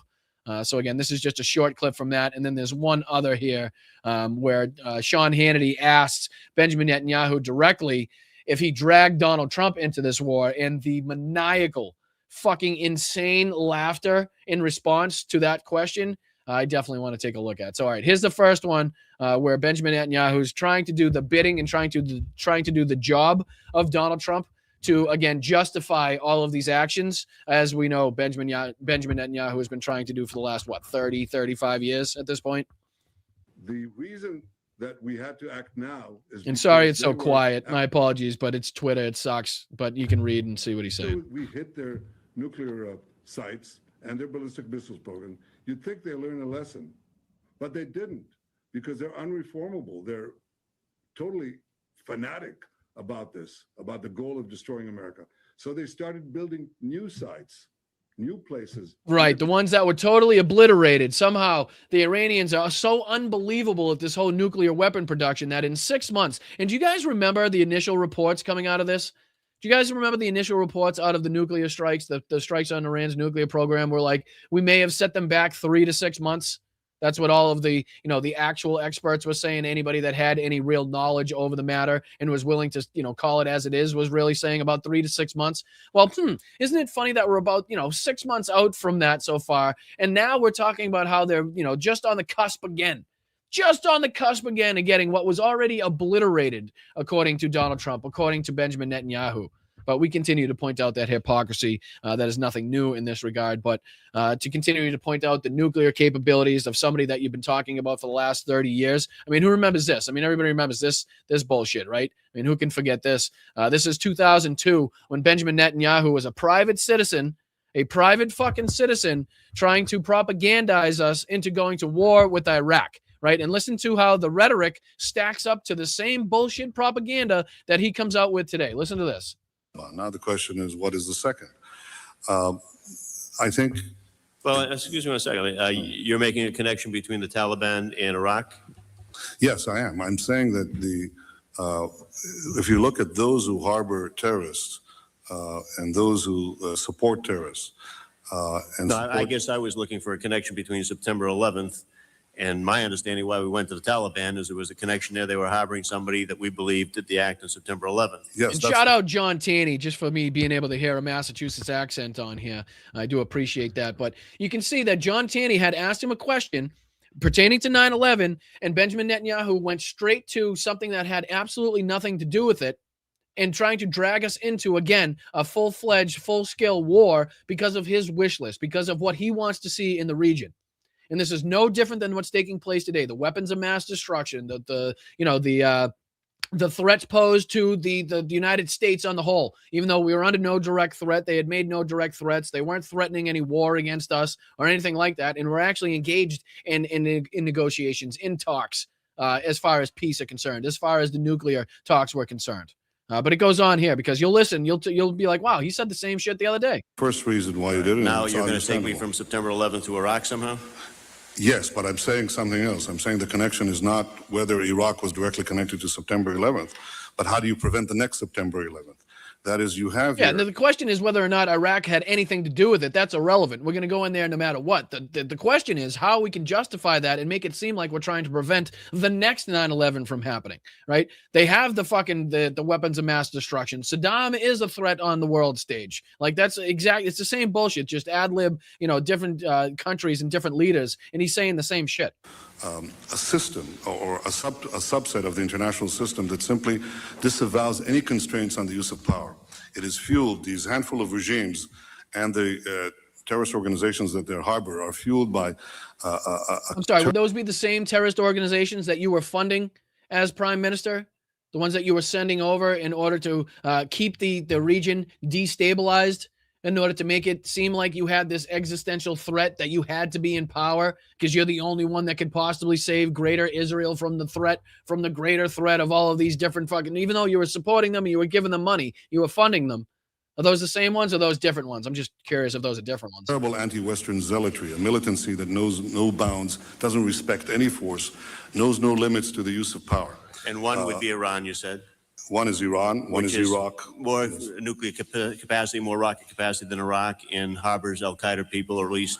Yes. Now the question you have is this. The question you have is this. This is now a question of not of values. Obviously, we like to see a regime change. At least I would in Iran, just as I would like to see in Iraq. Obviously, I'd like to see a regime change in Iran. And again, this is in 2002, September 12th, 2002, as a private citizen and advised Congress that a U.S. invasion of Iraq would be a, quote, good choice, right? Talking about it straight up and down, quite clearly in plain rhetoric, what he wants to see happen. And this is in 2002, okay? And Donald Trump just the other day decided to say how high and make it a goal and make it a reality for this asshole. And he goes on. The question now is a practical question. what is the best place to proceed? It's not a question of whether Iraq's regime should be taken out, but when should it be taken out? Yeah, it's not a question of if it should be taken out, but when and how many people should be sacrificed to that fucking plan. It's not a question of whether you'd like to see a regime change in Iran, but how to achieve it. Iran has something that Iraq doesn't have. Iran has, for example, 250,000 satellite dishes. It has internet use. I once said So before it was the satellite dishes and the internet, now it's the missiles and the weaponry and the regime that he doesn't like. So again, you can see how he just walks it down and let's just interchange different fucking, terrorist groups. Let's just interchange different countries. I want a regime change here. I want regime change here. And it'll be a great idea. I'm sure a lot of people are going to die. We're going to spend trillions and trillions of dollars, but it's definitely what I want to see. And again, 2002. The heads of the CIA, when I was prime minister, that if you want to advance regime change in Iran, you don't have to go through the CIA cloak and dagger stuff. What you want to do is take very large, very strong transponders and just beam Melrose Place and Beverly Hills 2050 and all that into Tehran and into Iran, because that is subversive stuff. They watch it. The young kids watch it. The young people, they want to have the same nice clothes at the same houses and swimming pools and so on. And that is something that is available. A private fucking citizen instructing the United States how they should go about regime change wars. And this is allowed to happen time and time again. He continues to get invited back time and time fucking again. This war criminal, to speak to Congress, to shake hands with the president of the United States. Fucking disgusting. Absolutely fucking disgusting. And we'll end on this one, guys, because I know I'm well over at this point. But just to show you who's kind of really in charge at this point in time, here's Sean Hannity asking Benjamin Netanyahu if he dragged Donald Trump into this. It takes a little bit of time for Hannity to get Donald Trump's cock out of his mouth to ask the question. So be patient. He does like to fucking give him a little fucking, tube and jelly before he gets the question out. So just be mindful of that. But after this, just watch Benjamin Netanyahu's response in this. The maniacal fucking laughter and the way in which he knows the answer to this, but has to propagandize the Fox fucking, the Fox people that are watching is insane. Listen to this maniacal laugh. A lifetime worth of study, in my view. And I want to ask you this, there are people that say, well, the prime minister of Israel dragged Donald Trump into it. And as somebody that's been friends with him over 30 years, nobody drags Donald Trump into anything, number one, but I want to... Yeah, unless it's like an Epstein party, right? Nobody drags Donald Trump into anything unless it's Jeffrey Epstein's private jet, unless it's it's a section of the underage girls he's got working at Mar-a-Lago at the spa there. He doesn't get drawn into anything really, except for like illegal and unconstitutional wars. But other than that, doesn't really get dragged into anything. Your reaction to that? But he asked Netanyahu's reaction to whether or not, to people stating that he dragged the United States into this war, which he clearly did. And listen to his response. Nobody drags Donald Trump into anything, number one, but I want to get your reaction to that.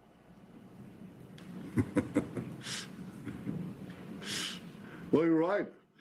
I mean, if a war criminal, if you looked up how does a war criminal laugh in the dictionary, I would picture that sound to be right there with it. Right? If there's like some fucking audio folder somewhere that you could pull up different sounds and you typed in literally, what does it sound like when a war criminal laughs about the fucking crimes he's committed and all the people that he's caused the deaths of, that would be the fucking sound right here. Donald Trump into anything, number one, but I want to get your reaction to that.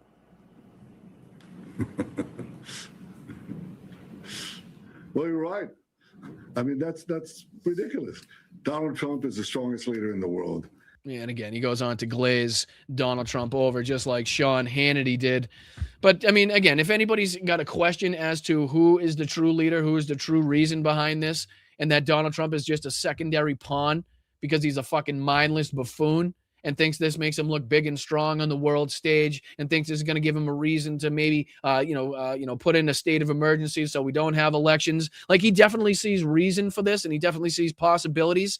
But it has nothing to do with making this country better. It has nothing to do with keeping our men and women safe in the fucking armed forces. It has nothing to do with upholding and defending democracy all over the world. Nothing to do with any of that. It's all, can we not talk about the Epstein files? How can I use this to steal the elections? And how can I use this to help my buddy Benjamin Netanyahu commit more fucking war crimes?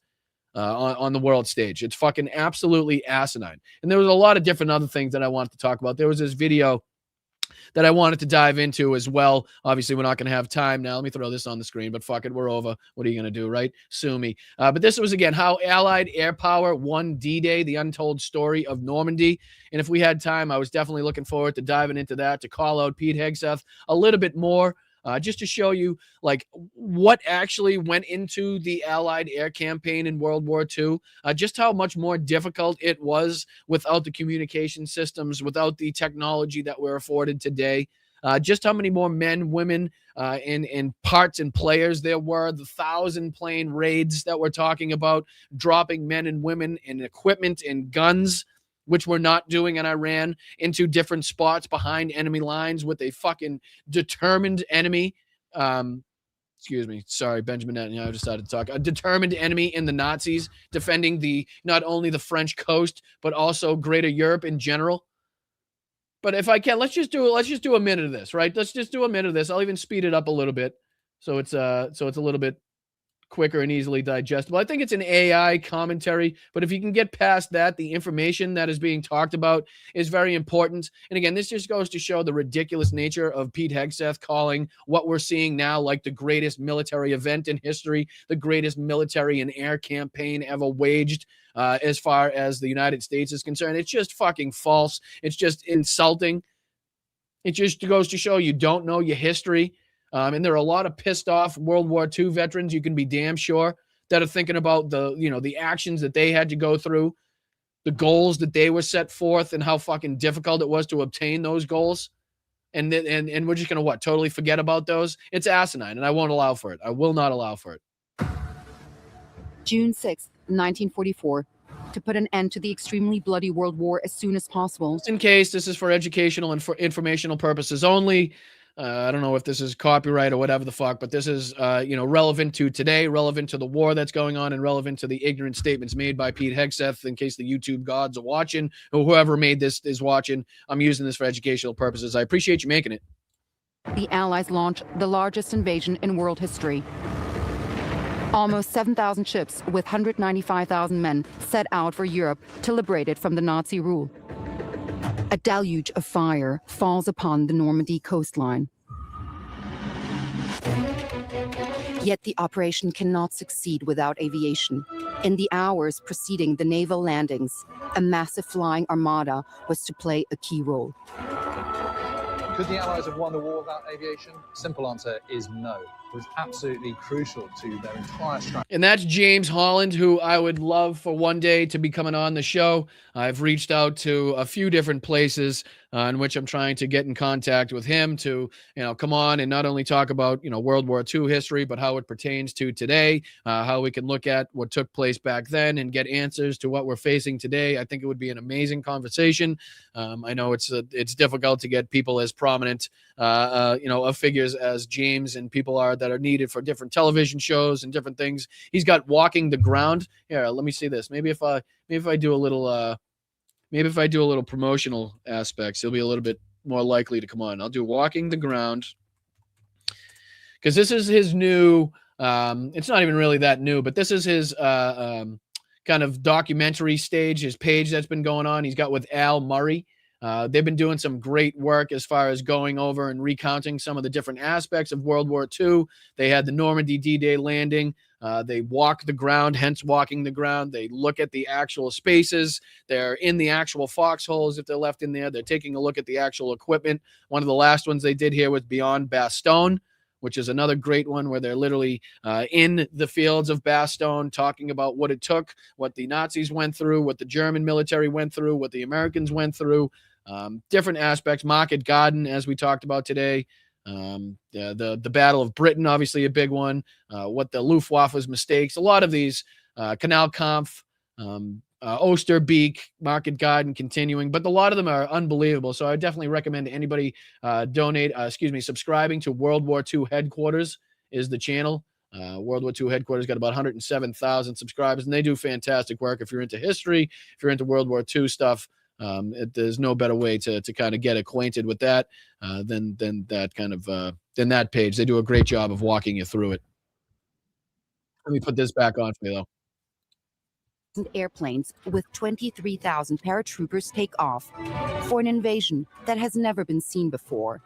Never before have so many aircraft taken off in such a short time. The Allies' secret weapon. Whole wings of special aircraft called gliders. Yeah, where are the gliders? Is Hegseth, is he having to deal with the gliders? I don't know if he's dealing with the gliders. The amount of planes that literally have to go up at the same time.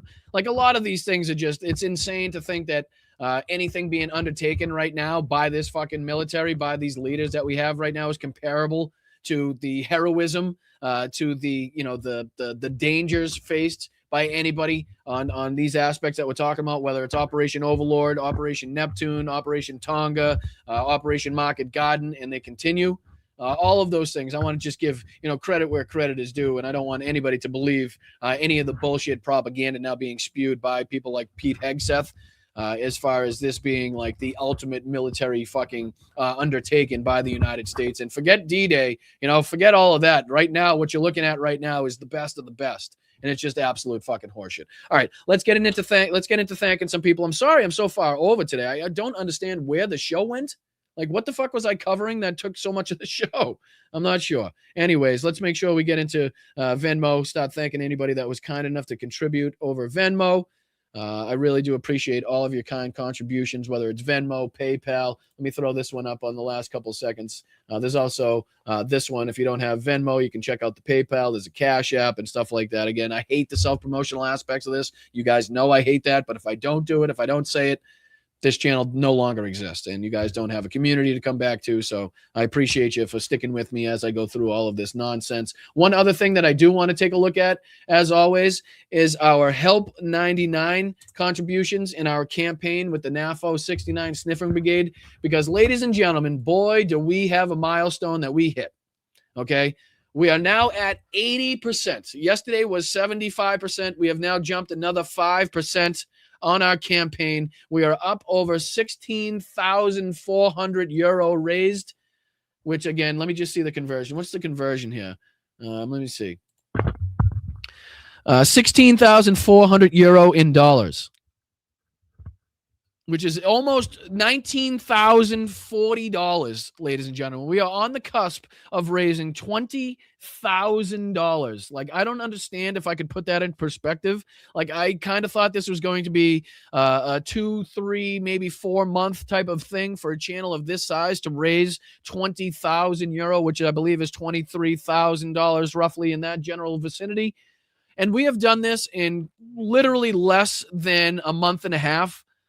Being able to raise 80% of the goal, almost $20,000 fucking dollars from this community, whether it's because of you guys sharing it out, whether it's because of you guys contributing directly.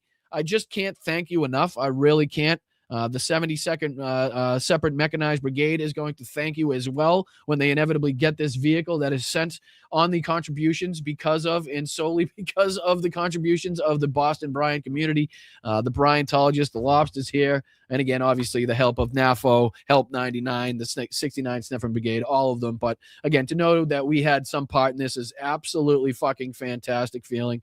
Yesterday, a couple big contributions from Thomas, from Jorg, from Kay, Jamie, Rich, Anka, Kevin, some anonymous in there, which I understand as well. But thank you guys so fucking much. I really just can't thank you guys enough for your incredible generosity, for you guys recognizing and understanding the plight of people all over the world. And even though that we're facing such incredible moments and incredible times here in the United States, that we need to be very cognizant and still recognize what's going on around the world. So 80% there. We got 20% to go, guys. 20% to go. Let's fucking make that final push. Let's get to 20,500 euro raised. Let's send that truck over. Let's fucking do it again and do it again and do it again. And it's only with your help that we can continue to do so. So I do appreciate you guys. So, all right. So Roxanne, thank you so much for your contributions on Venmo. I very much appreciate your $10 there. The Eagle shit.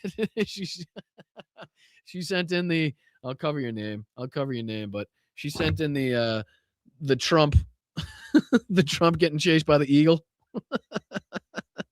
I appreciate that, Roxanne. Thank you so much for the 10.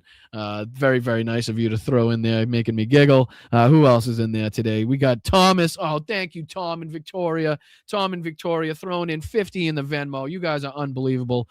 Thank you so much from Tom, Victoria, and Bowie. You guys are amazing. I just can't thank you enough for your contributions, your generosity, your friendship, all of you guys. Barbara M., I will keep it at that. Thank you, Barbara M., for the tip jar, throwing 20 in the tip jar. Thank you, Barbara. Very much appreciate you. Very nice of you. Thank you, Christopher, as well, for the 420. Always love a 420 contribution. Fist up, hands up, Slava Ukraine. Right back at you, Chris. Thank you so much for that, my brother.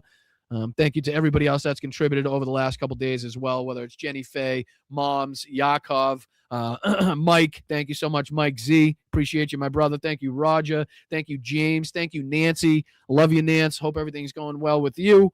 Hope everybody's staying safe. Moms, we're thinking about you as well and your grandkids. Thank you to Bry. Thank you to V. Sawyer. Thank you to Peter. Thank you to Mark. Thank you to Karen. Thank you to Roxanne, Colleen, Kelly. Thank you to who else? I think that Candy and Claudia to round it out for the last couple days. So very much appreciated for everybody contributing on Venmo. That is the quickest and easiest way. I'm pointing to PayPal right now, but also talking about Venmo. That's how we do here. That's how we do. We're always mumbled and jumbled. But again, if you just take a picture of either the PayPal or again the Venmo, send $1 or $2. That's all I ask for. Nothing above and beyond that. Anything above and beyond that, if it's fits your financial abilities, then that's up to you.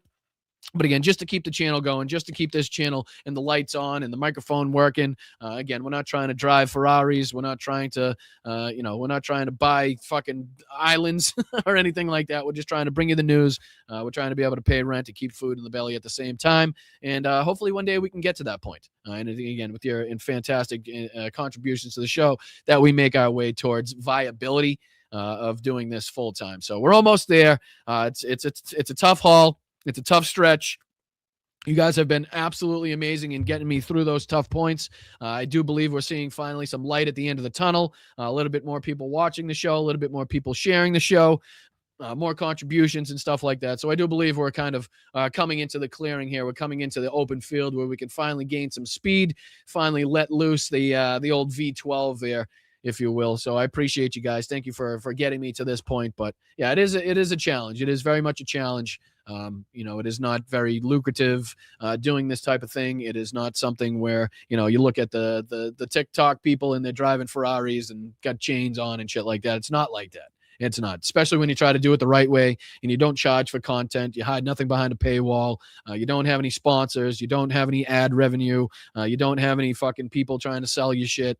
It just makes it that much more difficult, and I am that much more reliant upon all of you guys. So that's why I'm just so grateful of all of your time that you spend here and all of your contributions. So thank you so much. All right, let's get into thanking some of the fine, fabulous people there on the YouTube side of things, and then I'll get you guys out of here. Bald Thanos, what's going on? I shall not pull your finger. My grandfather taught me exactly what that was meant to do, so I think I'll stay away. I don't know what you had for dinner, but I do appreciate your contributions, Thanos. Appreciate the 2, my brother. Thank you, Chris. Thank you for the 5. I do appreciate that. This war is a flaming shitstorm, dumpster fire, clusterfuck. And I think you could probably add a few more sentences onto that, a few more adjectives, and I would still be there, right there with you, Chris. So I appreciate you as always. Great to see you in the chat all the time. I do recognize everybody that comes back time and time again. It does not go unnoticed, I promise you. Thank you, Jen, as well, not only for being one of the mods here. We do appreciate your contributions and being a member here for 18 months. Let's fucking go. If ever there was a time to be dramatic, this is it. Again, the blood all over the hands of Donald Trump, the blood all over the hands of Stephen Miller, the blood all over the hands of Greg Bovino, Tom Homan, Pete Hegseth.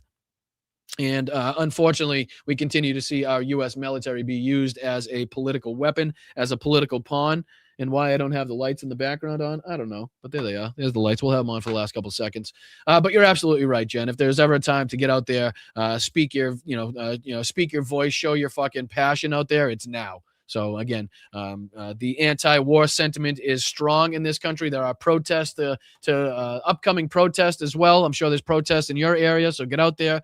Make sure you're looking up the different times and dates. I know we got No Kings and Hands Off and everything else coming up. So I'll be sure to be up to speed and up to date on all of those places. They'll be taking place so we can fill you guys in Appreciate you, Jen, as always. Thank you, How to Live with a Smile, for the 1 gifted membership. You are amazing. Thank you so much. Thank you to Donna for the $5 super sticker. Very, very much appreciated, Donna. Hope you're having a wonderful day. And then we get into Nola. Thank you, Nola, for the $10 super sticker. Very nice of you. Can't thank you enough for always contributing to the show. Very, very nice of you. Very generous. Thank you, Machine Tool, all the time, man. Thank you for a big day today.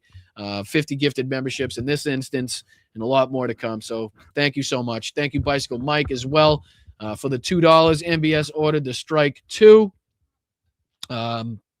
Which one was that?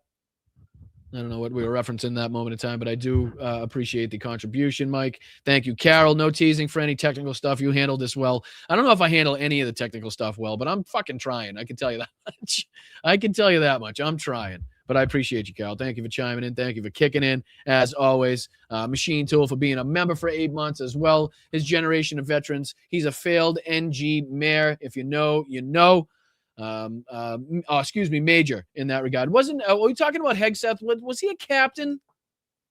I forget now what he made it to at that point, but I do appreciate the contributions. Appreciate you being here for 8 months, and I do absolutely understand the sentiment of what you're talking about there. If you know, you know. Thank you to Crystal as well for being here for 7 months. Love you, Boston Brian. East Coast Trucker rant epic the other day. Well, I appreciate that, Crystal. Some people like it. Some people hate it. I know I'm not for everybody, so I do appreciate everybody that continuously comes back to watch the show, especially you, Crystal. Thank you for being here for 7 months. I hope you have a wonderful, wonderful day. Here we go. We get into the fabulous contributions of Machine Tool here.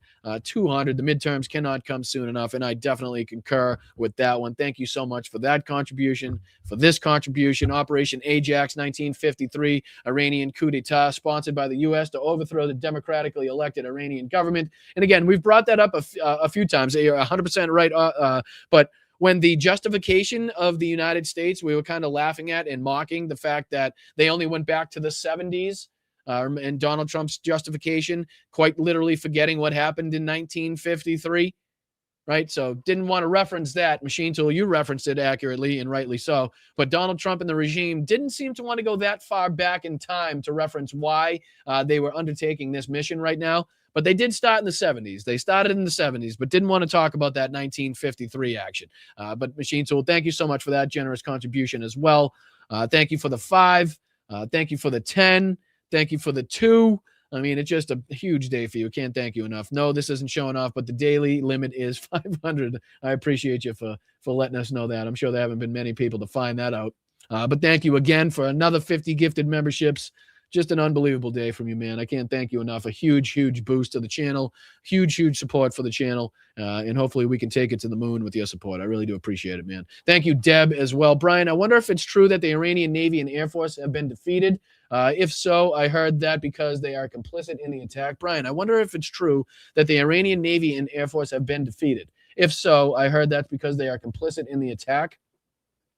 Well, it has been reported, at least, that the vast majority, if not the entirety, of the Iranian Navy's capabilities have been taken out, and that it was reported by Israel that they did have air superiority. But as far as to like the entire eradication, or just been kind of limited to a force that isn't even substantial to a point of putting up anymore. But yeah, I think there's been substantial damage done to both the Iranian Air Force and Iranian Navy. I don't think there's any doubts about that whatsoever. But again, the stories and information is changing so much. I don't want to draw it down into specific details or number of ships or anything like that. But yes, I heard that's because they are complicit in the attack. I'm not quite sure what you mean on that one, on the second half of that one, Deb. My apologies. It's probably just me. It's probably just going over my head, but I do appreciate the 5, and I appreciate the initial contribution there. So my apologies on that one. Thank you, Bridget, so much for being here for 10 months. What's up, Boston Brian? Right back at you, Bridget. Salute to you. Thank you so much for being here. WW, MAGA was never defined. It's a meaningless enigma. We concur on that one. It is basically just, again, a war in hopes of a plan, in far as that's concerned, WW. But we appreciate you. Thank you for being here. Thank you for keeping us on our toes.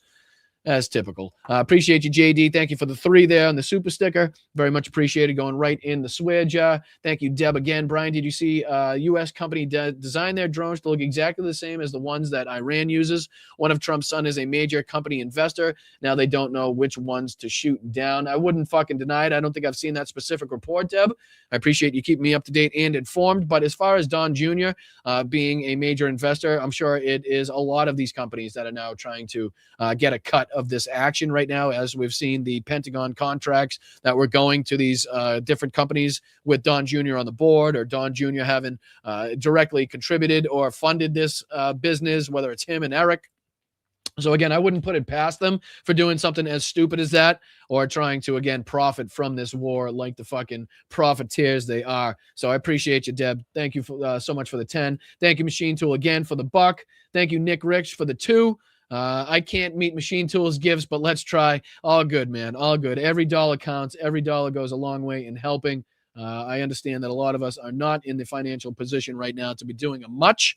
Again, I'm right there with you guys, so I feel your pain. I'm right there with you. Again, if I was to explain my current living situation, I think you'd recognize how not lucrative this whole endeavor is, but how important I find it. I really do. I hope you guys feel that in the passion when I come every show, and how important I do find these things to talk about. So thank you to Nick again. Thank you to Ricky for the 2. Wowzers, Machine Tool, way to gift. Absolutely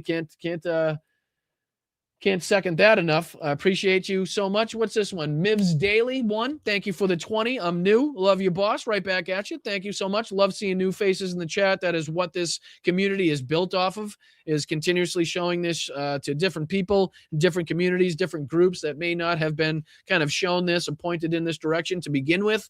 So again, if you guys could share this out, Mivs Daily, if you take this and you share this out on your social media, maybe people that follow you can also get acquainted with the show, and that just kind of spreads like a snowball. You know what I mean? So I appreciate you for being here. I love the new faces. Thank you even more for the contribution. Very nice of you to contribute your first time here like that. I appreciate it. Thank you, Jordan. What's going on, brother? Filling up my car. Fuel has jumped from 190 per liter to 238. That's a pretty sizable jump, actually. That's a pretty sizable jump. Now, that's just what, from yesterday to today? Was that like a day-to-day comparison? Because that's a fucking big jump. 50 cents in a day. You know what I mean? May not sound like much, but that's huge. That's huge. So I appreciate you filling me in there, Jordan. Thank you, as always, for contributing. Always good to see you, my friend.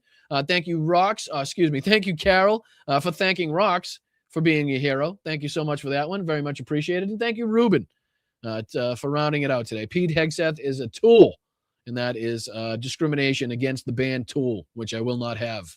We got to call him something different. I love Tool. But no, I appreciate you, Ruben. Thank you so much for the 5. Thank you so much to everybody that's contributed today. Just an amazing day as far as that's concerned. Thank you so much to Machine Tool. Thank you so much to everybody else. Very, very much appreciate your contributions and keeping this channel running. Sorry, I don't know how I went 3 hours today. I don't know how the fuck that happened. I don't know where that went. Doesn't feel like it. I feel like it's been a shorter show than normal. So as to where the 3 hours went, somebody's going to have to find that and tell me, because I have no fucking idea. No idea. But I will see you guys tomorrow for the doubleheader. We got 2 shows tomorrow. 2 shows. We got a show at 1 p.m. here on the East Coast. That's a 1-hour show we do in conjunction and affiliation with This Space. We are also simulcast onto This Space, so please head over to This Space and subscribe there, but watch wherever you feel comfortable watching.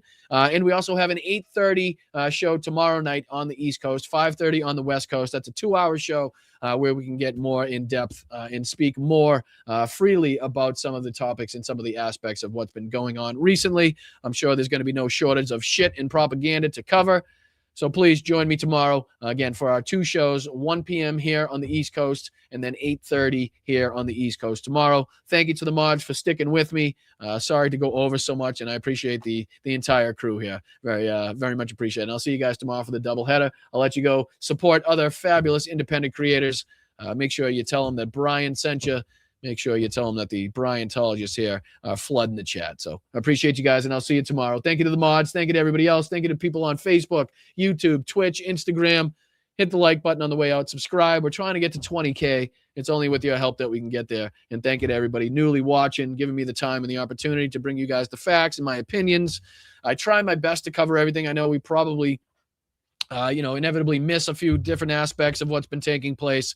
But again, that's what other channels are there for, to pick up the slack. So I appreciate you giving me the time and the opportunity, and I will see you tomorrow. I'm Boston Brian. Stay loud, stay proud, stay aggressive. Keep your head on the swivel. Make sure you stay safe out there, all right? I appreciate you guys. I'll see you later. Peace.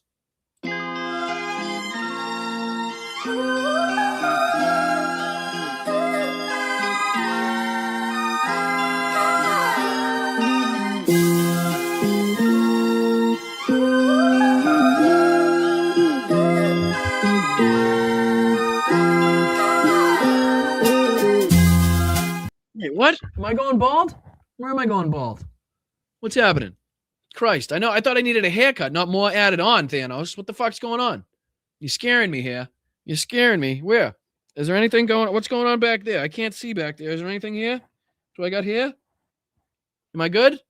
Am I good? Asshole. Oh, what a jerky you are. What a jerky. I appreciate you guys.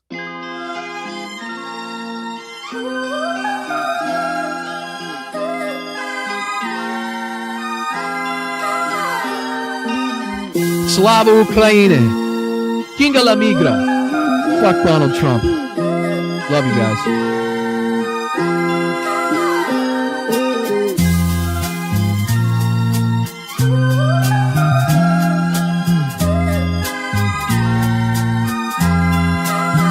Nothing bad can happen. It can only good happen.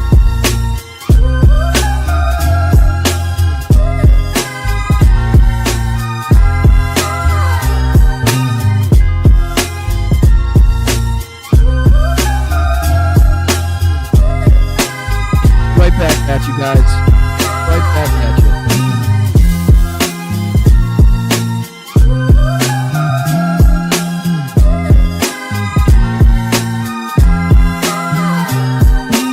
Come on back, team. There's always a spot here for you. Always a spot here. You know we're welcome. Might give you a little shit. Come on back.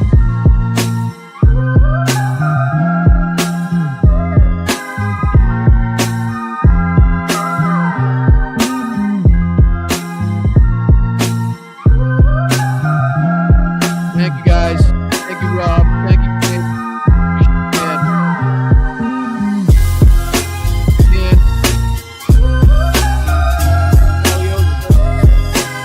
Big brother. Love from Thank you, Andrea, as well. Thank you, Jen. Tiff, Tanya, Bob, Jetta. All of our lost mob. Appreciate you guys. And this. We need Kirby back. Hashtag free Kirby. To officially name the undisputed. When did this come out? Here's a thought. Grow a sack, fill it with some balls. The undisputed champion of beautiful, clean coal. We're inviting Americans from all across the country to come. God bless the United States. For miners, do we love miners? I love miners. The kidney has a very special place in the heart. It's an incredible thing. Never fight uphill, me boys. Never fight uphill. They were fighting uphill. He said, wow, that was a big mistake. He lost his great general. And they were fighting. Never fight uphill, me boys. But it was too late. You're a nation that just recently heard that Saudi Arabia and Russia will repeat your... They're just getting acclimated. You know what that means? Acclimated. China has total respect for Donald Trump and for Donald Trump's very, very large brain. Water coming here is dead. Obama. The water coming here is dead. White people are a mortal danger to you and your loved ones. Hey, you got a little chubby going there. Is there anything worse than white people? What in the hell was that all about? Fucking Nazis. There's no way we are going to allow a con artist to take over the conservative movement, and Donald Trump is a con artist. My superpower is being honest. I will eat my neighbors.